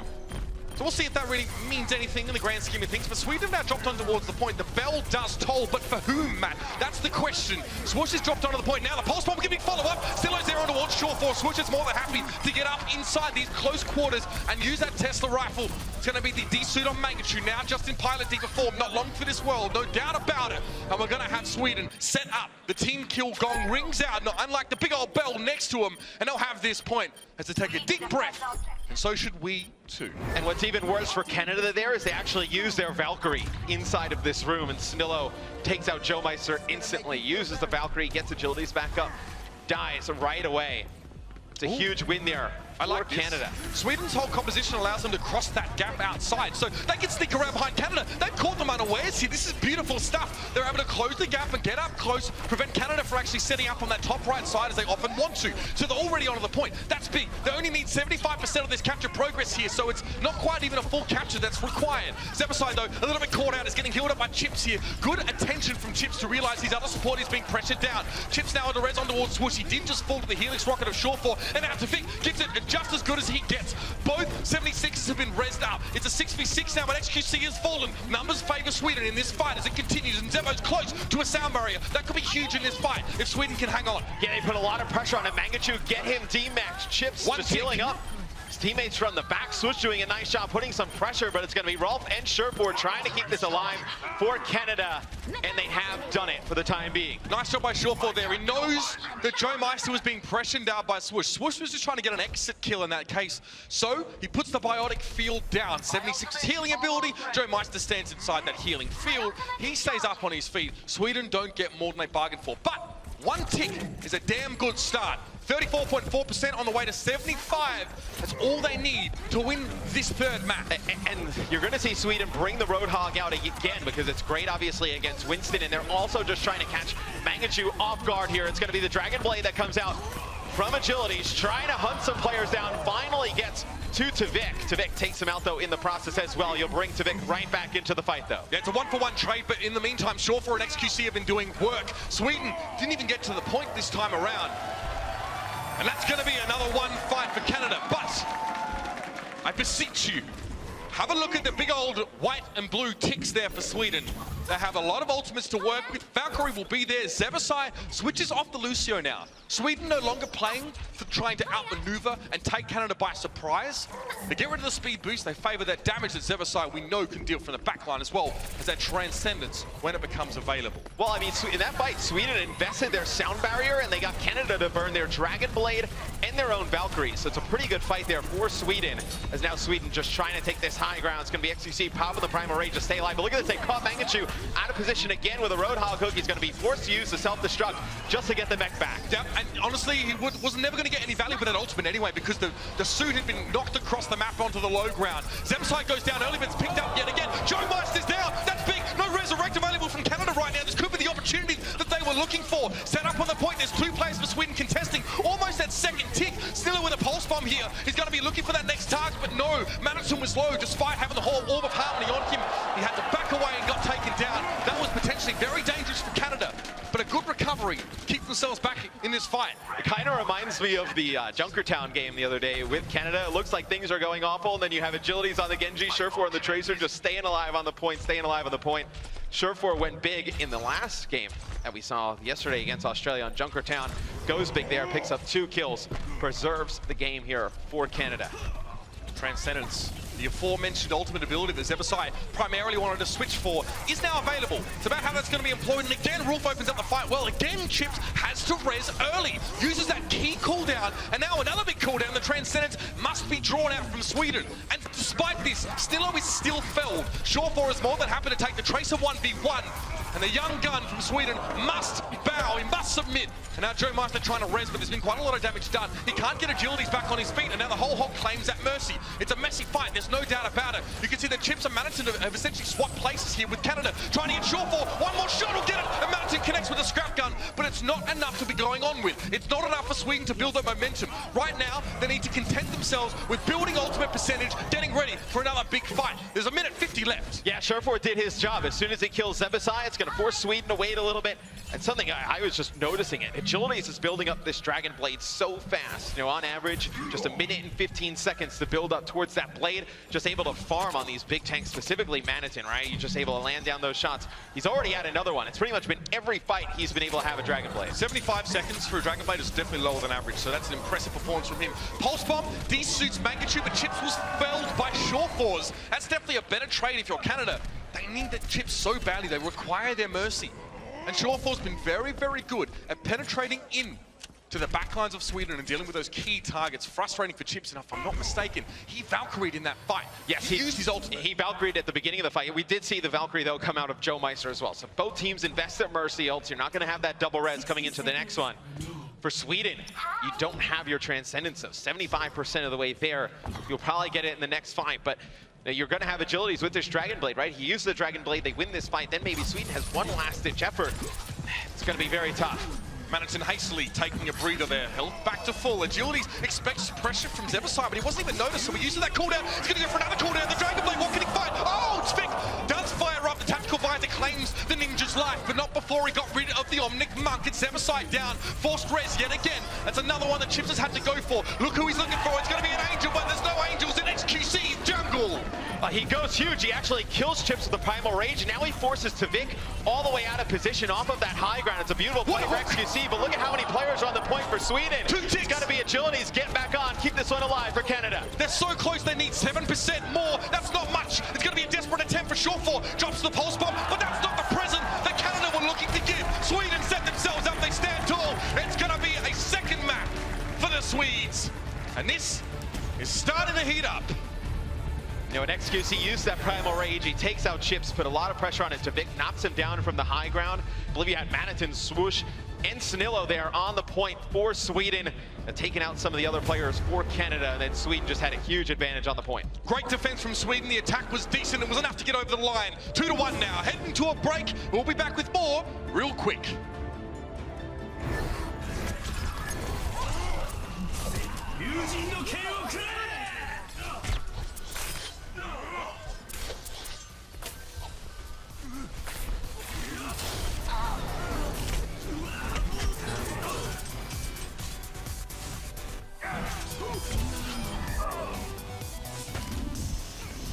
BlizzCon 2017 is brought to you in part by Republic of Gamers, Intel, T-Mobile, and NVIDIA.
It's a tough time to be a Mercy player, Matt. Both Chips and Joe Meister getting pressured heavily down in this series. It's game 4, ladies and gentlemen. Canada versus Sweden. Matt, quite the back and forth, Matt. We saw a lot of pulse bomb action, though, previously on Hanamura. Yeah, to Vic in the previous map, I believe, finished 51 to limbs, just played absolutely out of his mind. But you mentioned both of those Mercy players. You know, Chips out healing Joe Meister and also getting more reses, as it was actually more kills for Sweden. So usually you'd obviously expect, you know, the more kills that go down for one team, the reses and the healing kind of higher up for the opposing team. But it was actually Sweden who's actually able to get a lot more healing out of their Mercy and more reses. And obviously combined with the firepower that they have, it results in a win there on Hanamura. There might be something there in those numbers, Matt. We'll check them out later on. We'll see how they develop, but watch point Gibraltar. It's going to be our 4th map this series. It will be Sweden starting off on the defensive side, and Matt, I think it's safe to say Sweden have been looking good on their defense in general over this series. They've got triple DPS though on this setup. We see here at the beginning at least, okay, I thought we were going to see the pirate ship strategy out of Canada. Maybe get Sherfor on the Bastion, get him on the point, but it looks like he's going to be on the Widowmaker. You're going to have agilities here on the Genji. Oh my god. Sure-for Widowmaker. It's been a while since we've seen this one, Matt. See what he can do. Set up on the high ground again. To emulate Flower would be almost an insurmountable task, but Sure-for, if anyone's going to be up to it, it's him. And the big player here for me has got to be Chips, right? I mean, as a solo support with that Widowmaker, he's got to be so careful on where to position himself. No headshots yet for Sure-for. Now it's been pressured down. That's a very underwhelming opener for the star play here on Team Canada. See, Rez is coming out very quickly here. It was Joe Meister and Chips getting Managed and Sure-for back up on their feet. So they're investing in this Widowmaker. They really want to keep her on her feet. XQC wins out the 1v1 against Zebasai on the 76. Obviously, he's flexing to that role now. But he's lacking teammates right now. Doesn't really have anyone with him and decide where to go. And Sure-for was able to take out Chips there, but it was just everybody else from Sweden just stepping up, picking up the kills, allowing Chips to get back into the fight. And as the Widowmaker, I mean, Sure-for's main job here is going to try and take out Chips. They get him very low yet again. He escapes, gets out of harm's way, but the pressure that he can put onto the opposing team's Mercy, that's why you're going to run the Widowmaker. Agilities very quickly, a riposte in the direction of Snillo as he tried to let a salvo go from those pulse pistols. But now, in over the top, he's looking for the vulnerable backline. Although there's a 76 there, you got to respect that. Zebasai with a tactical visor, more for his own survival than anything else. But XQC, he found 3 kills. 2 of them are off screen with the Primal Rage, and he finds a 3rd. That's a huge break, a huge haul for this man. On his own is that Winston Tank to get 3. Yeah, Zebasai up top uses the tac visor. As soon as Agilities goes in, he's trying to protect Chips a little bit. Chips goes out to the outside, and XQC pops Primal Rage, just goes right past Zebasai. So you can check it out here on instant replay. You see Chips there, he gets low. XQC forces him into the corner, then knocks back the tac visor from Zebasai. It's a beautiful use of Primal Rage. Absolutely, of course, just the extra finishing touches on towards Swoosh there, but that was the Rock'em Sock'em Derby if I've ever seen it. Nicely done. Now Agility's up in the corner. The Transcendence now gives him a bit more confidence in coming forward. He knows he's got the healing to back him up. The pressure on towards Managin is extreme. Managin trying to retreat back to the safety of the Biotic Field, but it doesn't last forever, unfortunately. Agilities now has found yet another play. You can see he's just setting himself up, dealing with those reinforcements, making sure Zebasai doesn't have any room to work. And he's done such a great job. 10 kills in a row for this man, or at least 10 kill involvements. He's been staying alive. He's been doing his job. Tavik had no chance. Agilities now starting to style on him a little bit more. And with all the pressure that Agilities, Mangachu, and XQC are putting on, that's allowing Sure-for to just have so much space on the Widowmaker. He's putting down some damage, able to take out 2 players during that fight as Canada, they unlock point A, now moving towards point B. You'll have Agilities getting closer towards a Dragon Blade here. Zebasai switches over to the Lucio, probably give his team a little bit more speed to get back up closer towards the point. It'll be Agilities at 1 with the Dragon Blade, searching for more. Snillo with the recall, trying to get out of harm's way. Here's going to come a self-destruct out of Manitin, able to get Joe Meister. That's a big kill. The responding self-destruct doesn't claim anyone, but Mangachu doesn't mind. He just needs to get his suit back. The defense matrix is so crucial. You can see he used it to keep Rolf alive there, as he was getting pressured down by Manitin. Mangachu fires up. Sure-for is now finding his shots. It's not a moment too soon either. Canada, at risk of being slowed down and gummed up here in this second phase, have come alive, and Sure-for now, it's position. See that? Good control. Didn't fire at a reflecting Genji. That might have been his head on a platter. And now he'll wait for a head to present itself. Canada, they have the Transcendence. They're going to try and lead the way with Manitin using the defense matrix. But you see, with the changes that come through, there's not enough for him to make it all the way to Sure-for. One nice play shot gets him really weak. It's going to force him to go back for healing. It'll be Mangachu taking out Swoosh. That's going to force Chips to use his Valkyrie. Shawford tries to get a bit more of a safer angle here. Snillo was encroaching on his position. He does get away, but he denies himself key sightlines as well, and Tvik still going to chase him across the map. It's a global taunt locking in that Widowmaker, and Tvik could smell the cheese. He was hunting for it. Agility is going to pop the Dragon Blade here. Yet again, though, Canada still in this fight. Agility's with 2, Mangachu with 1. Agility is going to cut down to Vic. It's the Primal Rage plus the Dragon Blade keeps Canada in it. They unlock point B. Now for Sweden, you use your Valkyrie in that fight, use Dragon Blade to Vic will switch off, he'll go over to the 76. Use some ultimates there. Surfer now will switch off of the Widowmaker. He's done his job on that hero. Now he's going to try and put some more pressure here for Team Canada as they try and make the payload, turn that corner. He's going to use the Tracer to get up in the face of Sweden. Historically, this is the part of the map where dive defenses can actually have a lot of success, but Sweden's running the Tracer 76 composition. Snillo opens up well, though. We still managed to find Rulf, who is quickly resurrected to keep back up on his feet. Tvik maybe goes in a little bit too deep here. Canada don't have to chase too far, but these kills, they're actually coming to them. Zebasai gets caught away from the rest of his team. Mangachu is just a cheeky little boot there. Gets some damage into a swoosh. We've said he doesn't prefer to play the Diva, but when he needs to, he makes it work. And Agilities is going to have another blade, and Sweden is not going to have any of their support ults to deal with it. See, Agilities is forced, Chips all the way to the back. Second fight in a row that Agilities is able to get Chips early.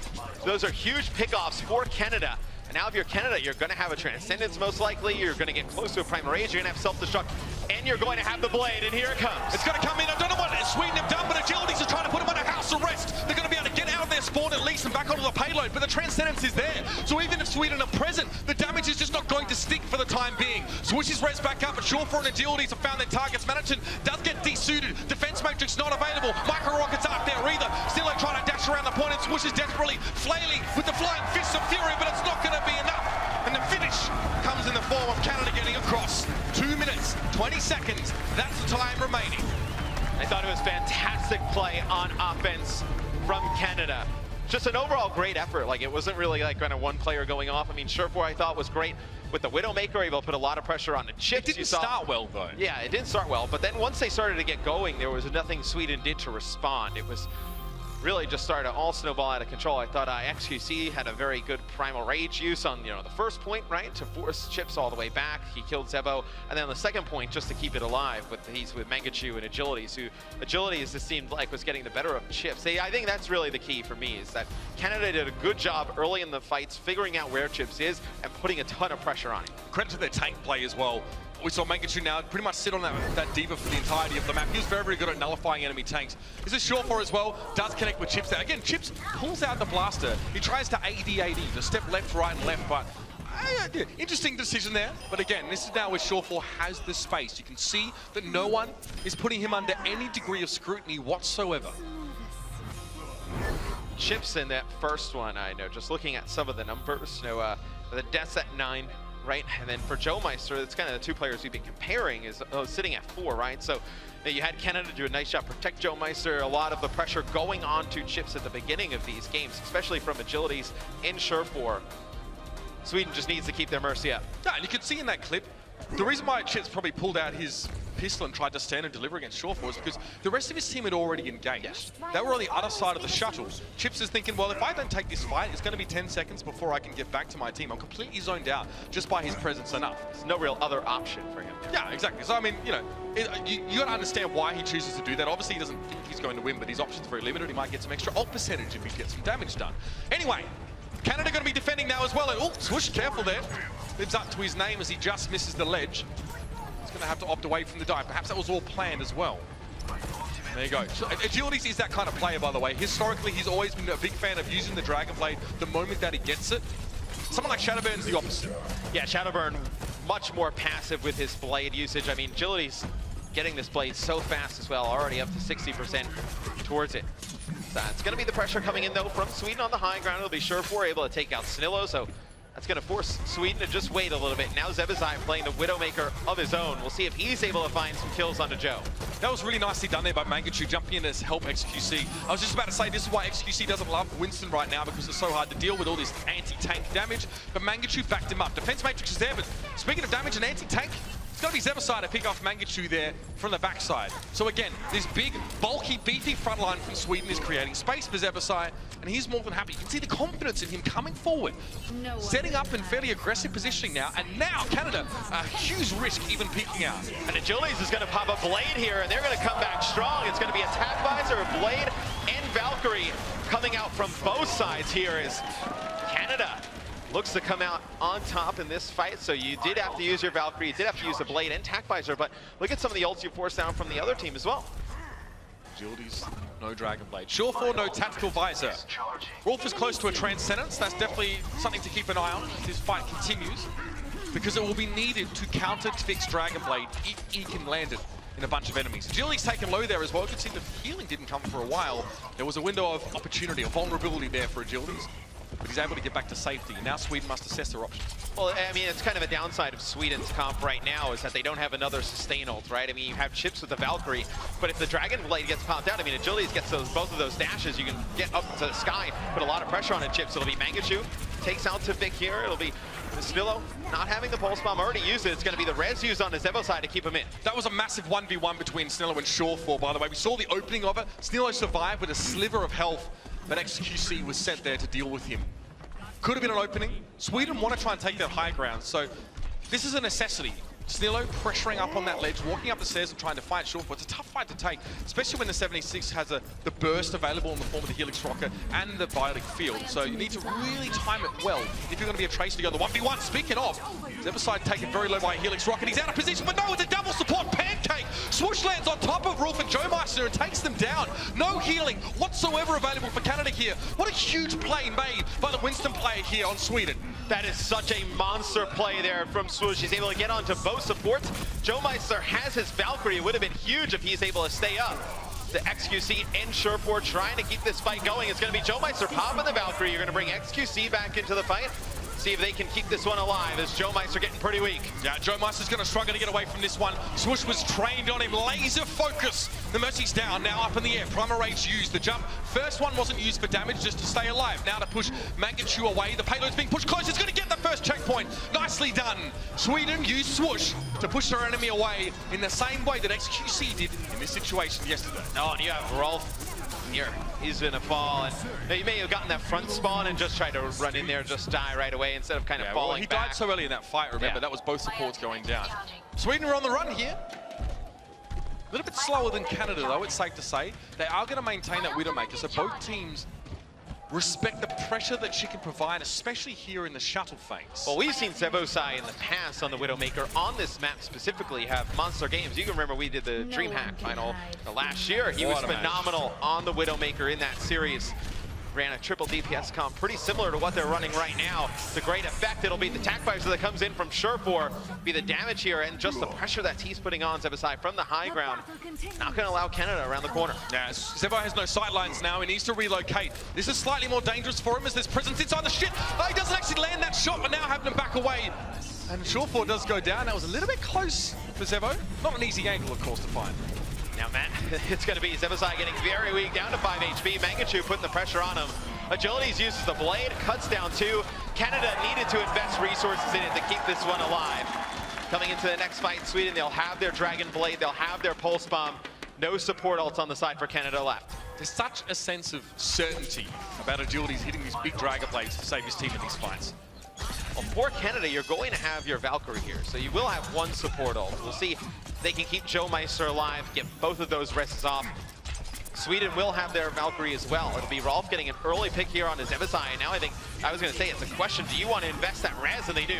You got to go. Sweden are behind in time. They really need to make the move very quickly. Agilities vaults over the top, looks for Snillo, decides against it now. Forced back away. His opposite number, Tvik, is back on his feet after being rezzed by chips, and now he's in his face. The reflects are there. Tvik manages to pick him up. I believe that was a reflect on the shuriken. It's hard to tell from there, but Shawfall now on the payload. Half HP. XQC being attended to right now, and then Rolf is going to get the res from Joe Meister. Zebo close, but trying to force away. The Pulse Bomb doesn't quite connect, and it's a very, very low swoosh. Finally taken down. This is looking bad for Sweden. Yeah, and Rolf's going to use the Transcendence, and much earlier in the fight, Tvik uses his Dragon Blade, gets nothing for it, dies to the self-destruct of Mangachu. So they were trying to lead the way, Sweden, with the Valkyrie plus the Dragon Blade, really kind of keep Tvik up.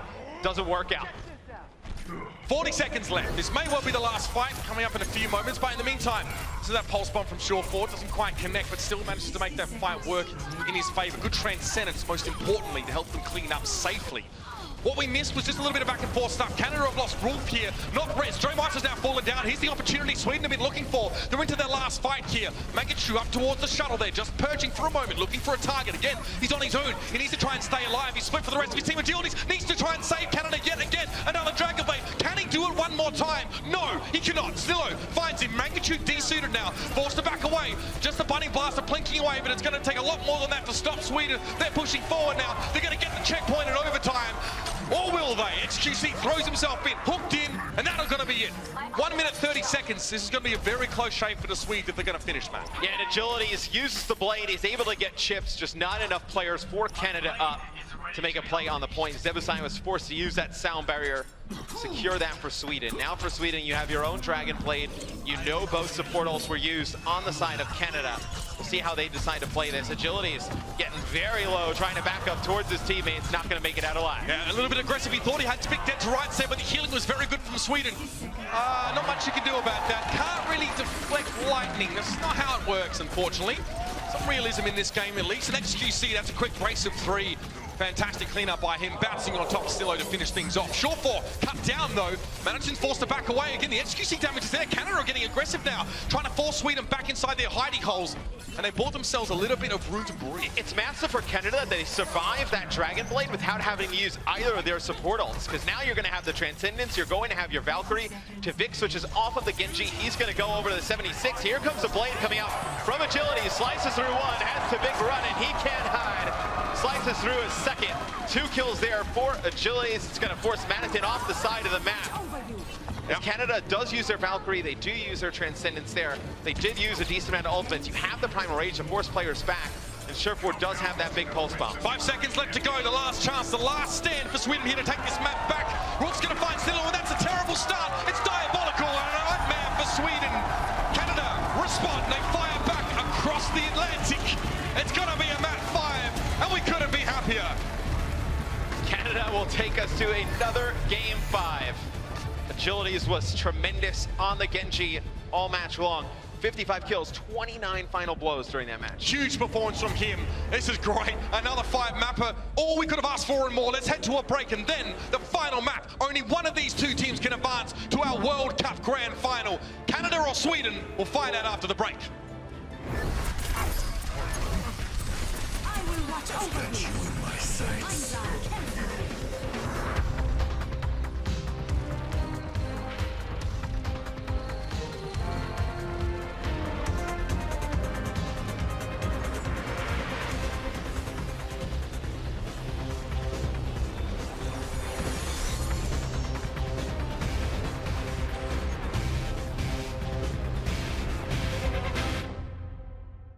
BlizzCon 2017 is brought to you in part by Republic of Gamers, Intel, T-Mobile, and NVIDIA.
North comes all down to this. Of course, that's not all these two teams are looking for, representing their countries here in the World Cup. They want the gold.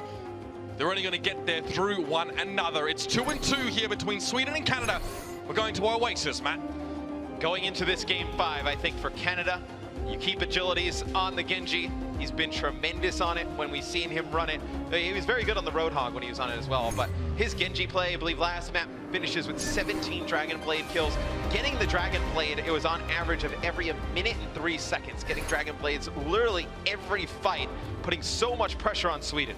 That is significant. If you look at it in context of how slow these two teams were playing in a lot of those fights. Again, these two teams kind of like to approach each other with caution, identify each other's weaknesses, and then make informed decisions about how to best engage. But the Genji play has been absolutely sublime. We won't see it from Tvik this time, though. On Sweden, he's going to have a McCree, of course, with the Roadhog combined. Well, obviously, you want the McCree for the side of Sweden to deal with the flankers of Canada. The issue is primarily we've seen Sherp, you know, he's played a decent amount of Tracer during this series, but it's really been the 76 play. So now you have both flankers to deal with. It's going to be a little bit even harder for Tvik. Not sure if I might have been caught off towards the side, and Mangachu gets hooked in again. He's got to respect the hook. He can't do anything to stop it coming through, and it's going to open him up to a lot of free damage. He doesn't quite find Zebasai with the micro rockets, but forces him out of position. Canada now looking strong. They're right in the middle of the action here, and they're making Sweden have to work around the sides for their next meal.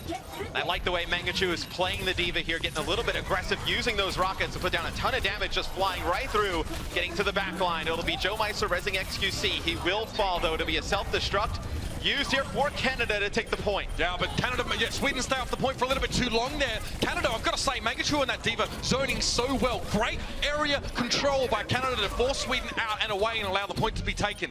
Manatson, come back in on that Roadhog. It's going to be Shorefall here with a pulse bomb. So we're looking at this. We're going to see what he can make happen now. It's going to be backed up by the Transcendent, so we can get a little bit closer. Snillo found agilities. Manatson peeks out from the middle area there and tries to go for a whole hog. Now it's time for Sweden to try and take positional control. Nice work from Joe Meister, though. Slips in there, gets himself a res on agilities, but is dropped. Well, Joe Meister uses his Valkyrie here to bring agilities back into the fight. No, totally worth it. He takes out 4 with a Dragon Blade. I was like, oh, this is so risky. And then you bring agilities back, and oh, just cuts through Sweden. A huge play from agilities yet again. As sure as the sun rises and sets each day, in Sweden, of course, at very different times, sometimes very briefly, agilities finds himself a huge amount of kills on that Dragon Blade. You can really count on this man to shine when it really matters. So good at identifying opportunities to make the best use of that ultimate ability. But now, the way has been paved, but there's more work to be done. Zebasai drops down and is rezzed immediately now by Chips. They need that extra healing available. They need the potential for another Transcendence in the coming fights. But XQC, look at that, it's going to be 2 instants fighting it out there. You can see XQC wants to find Swoosh while Swoosh is trying to avoid him in general. Primal Rage, times out. He's taken down by Manatson. A couple quick shots on the Roadhog here to lay Canada low. Canada's going to be able to stall this out a little bit longer, though. They have their own Transcendence, keeping some players alive onto the point. Sherborne lands a big pulse bomb onto Manatson, and Sweden has not been able to get anything going. 85% and counting in favor of Canada. Canada will have another Dragon Blade. Zebasai will have that Transcendence for Sweden. One more fight for Sweden now to try and take this back into their control. Again, that Transcendence, like you said, Matt, is going to be absolutely paramount. The use of it needs to be very clever.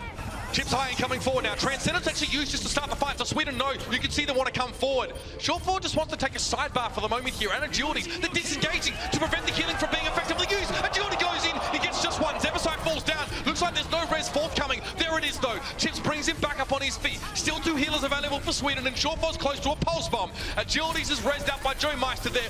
Fell during his Dragon Blade, and XQC joins him. Shortfall drops, and Tvik's going to be there now. You can see Joe just trying to stay alive over the action. It's getting pretty hot to handle for the Mercy down there. Eventually, he'll need to meet his fate and help the rest of his team. Agility stands tall. What a back and forth fight. Both Mercies going for multiple reses over. Difficult to keep track of, but you can see that Canada are just a step ahead. Canada 1 point away here in Game 5 from going to our gold medal match. And you know, we talked a lot about agilities on Team Canada, Mangachu, some of the Sherfor and the tanks, but there's somebody who I think has had an excellent series has been Rolf. How many fights have we seen with Rolf on the Zenyatta where he's able to get a pick early that forces the res out of Chips? He did it there on Oasis, the first point. He did it on the the first map. He's had a very good series, has Rolf. As strong as Mercy's Resurrected is in its current state, both teams have them. And getting those forced out early on is a very good omen and a very good way to begin a fight. Here we go, though. 1-0 for Canada. Again, a win here will take them straight to that final one. Mangachu's up on that Pharaoh. This is Big Vic, was known for being a Pharaoh. He was the player that managed to save Rogue in the first APAC that actually beat Lunatic High, one of the only Western teams to do so in recorded Overwatch history. His Pharaoh's going to have to step up to the plate, though, because this man is deadly. Mangachu's put down some good damage. Chips forced to use the res on to Manitin on the point. The res already out from Rolf, though. It'll be Tavik getting the better of the Pharah bottles. As Tavik will take out Rolf as well. So now it looks like Sweden will take control of this point. First, we'll see how Canada responds. Clean opening here from Sweden. Again, the Pharaoh Mercy play is something that we will be scrutinizing for the duration of this map, because it is the centerpiece of both these teams' compositions.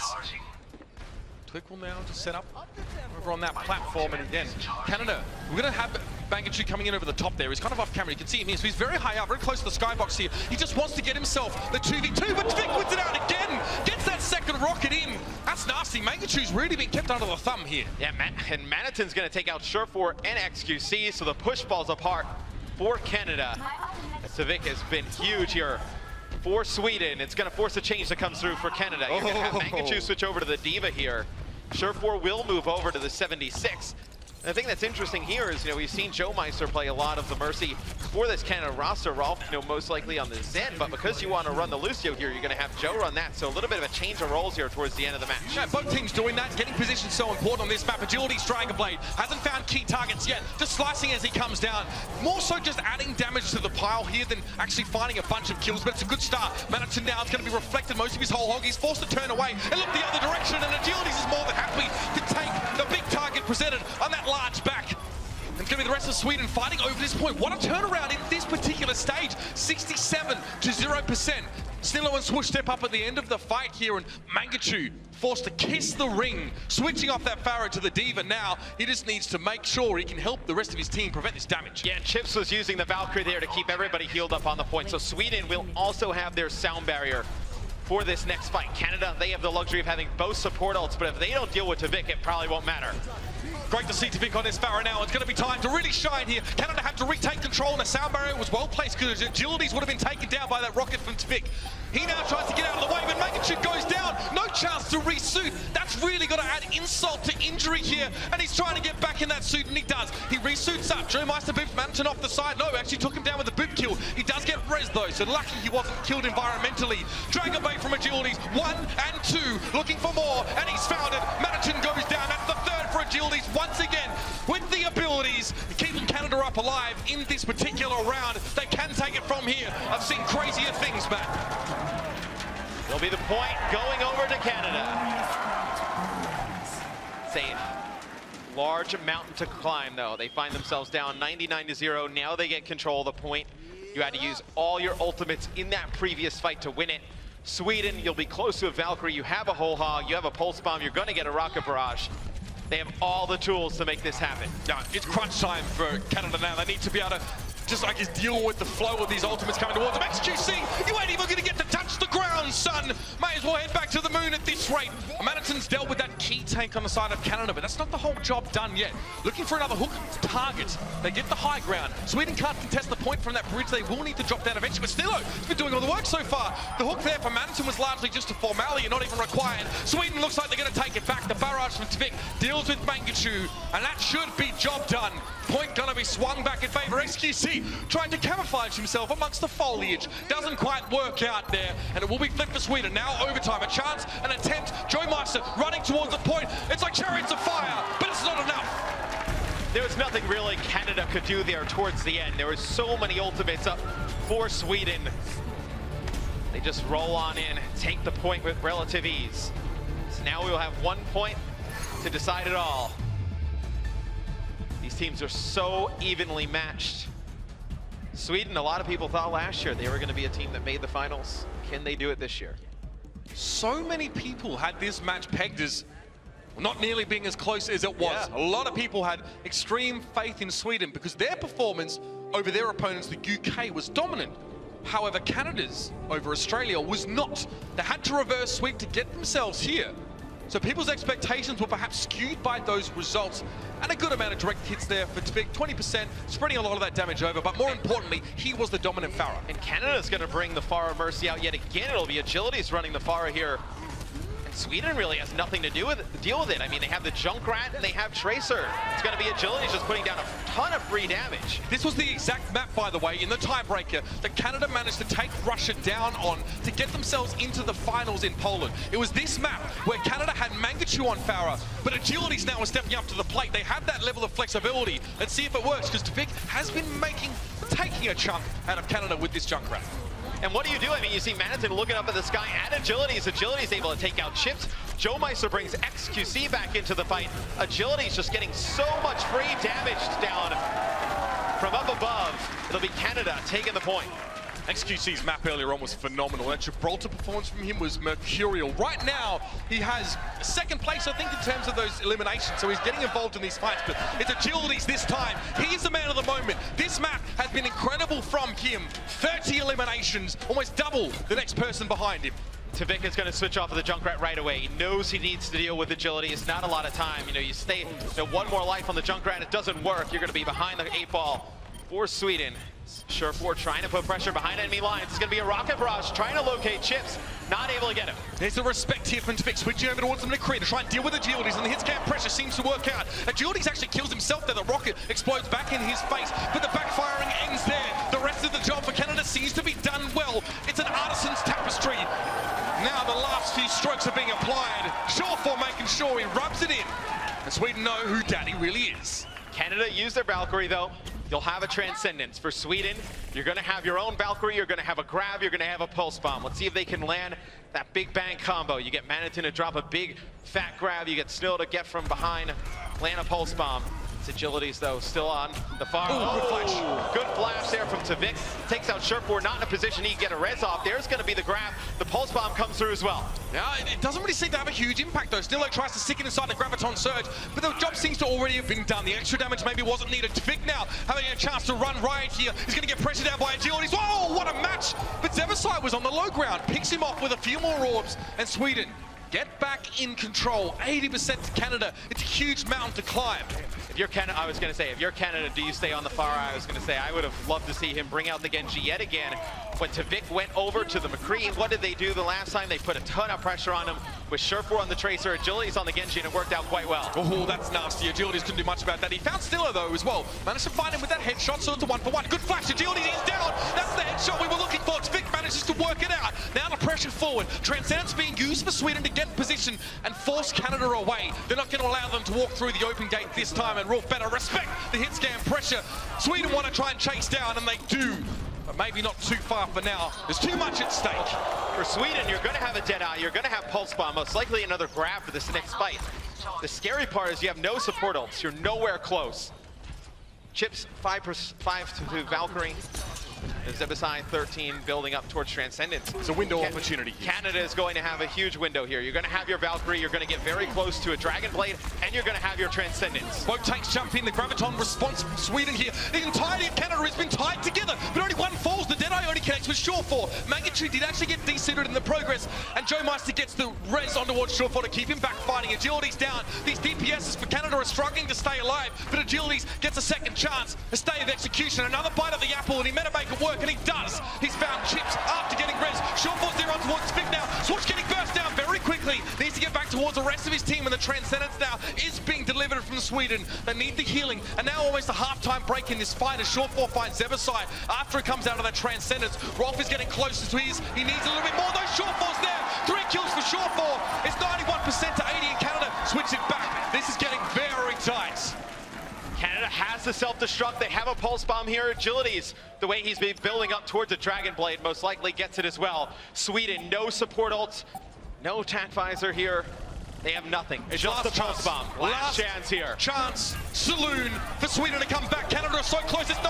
But you know, it's going to be Zebasai getting rezzed up, but Surefour found the pick. Pulse Bomb. Zebasai gets rezzed only to die again. Great pulse from Surefour. He stays alive. Tvik manages to get rid of Agilities, but it's going to take more than that. Stillo is out of the picture. Manitin gets desuited and taken out. Overtime is ticking down. Sweden, where are they? They're trying to jump on towards the point. They're rushing in. But Canada, they put the flag in the ground. The North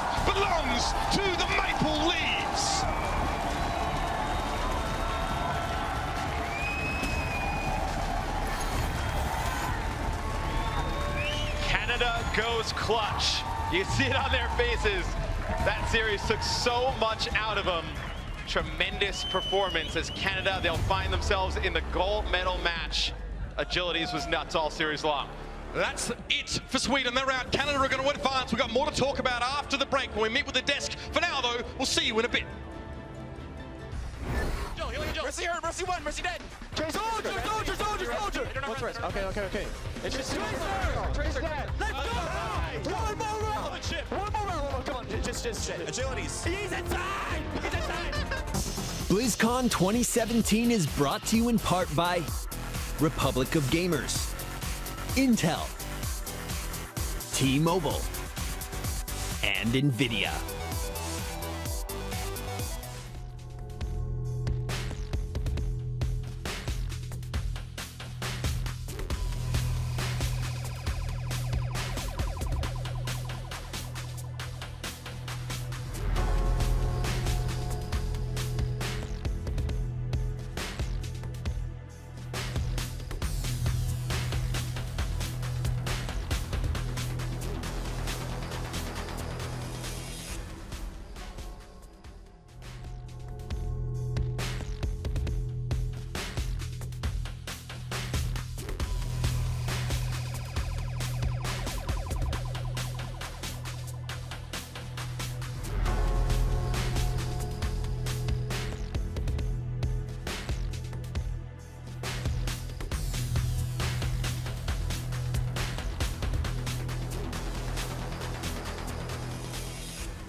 Congratulations to the one true Kings of the North. They are going to the finals.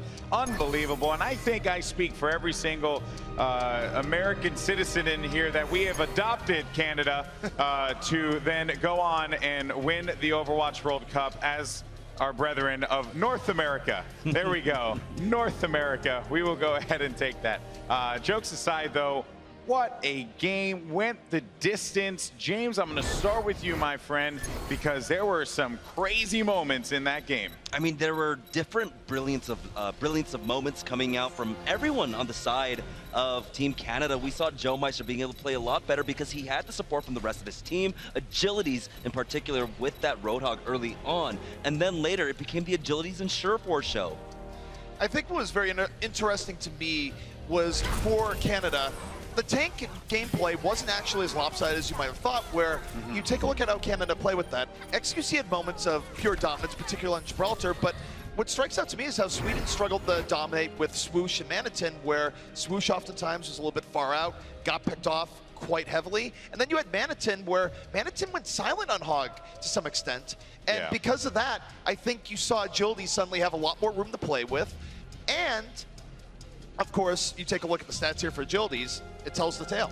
I mean, what was crazy about that, we just saw it, was Agilities on the Pharah. Had you told me, and you said this, but it made so much sense, and I'm stealing it from you, buddy. Had you told me that Agilities would have played the Pharah and not Mangachu, I would have been like, you're crazy. That's what Mangachu does. But a credit to Mangachu for filling the roles where necessary. Although he did play Pharah, he didn't have the performance that he would have liked to have had on it. His diva play, though, pretty solid. It's what it was, you know, good for them to be able to take advantage of there. Not necessarily something that you go home with, right? But it was enough at that point to get them over the finish line. That being said, CP, it's whether or not it's France or South Korea, what are some of the things that Canada needs to button up going into that final matchup? Well, things they need to button up for sure is definitely, I think, how they're running their compositions at the beginning was still somewhat of a good look for them. I do think if Agilities can play Genji the way he was playing there, run more of that. But otherwise, just note that they did have difficulty keeping Joe alive at points, where it's still somewhat of a rough area for them.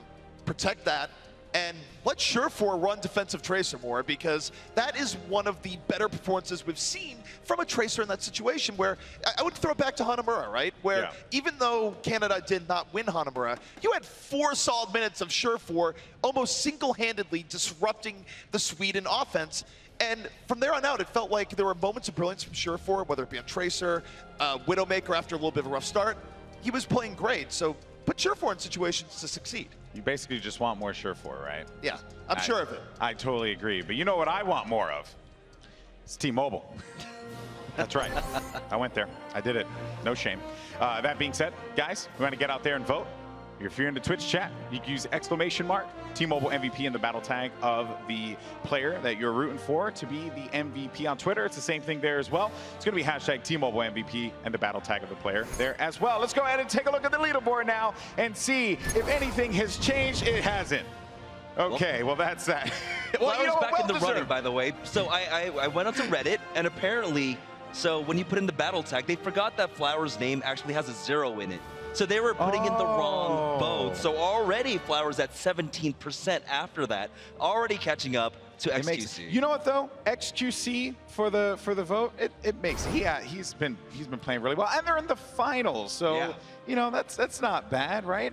I mean, it looks like it's going to be shaping up to South Korea versus Canada at this point. Yeah. XQC versus Flower. We'll see who comes out on top. Don't count your chickens before they hatch, my friend, because that being said, we have a great matchup coming up next. The final game to decide who will go to the grand finals. This is it. It all comes down to this for France, but for South Korea, it's an opportunity for them to continue to exercise their dominance. Don't go anywhere. France versus South Korea coming at you live after this.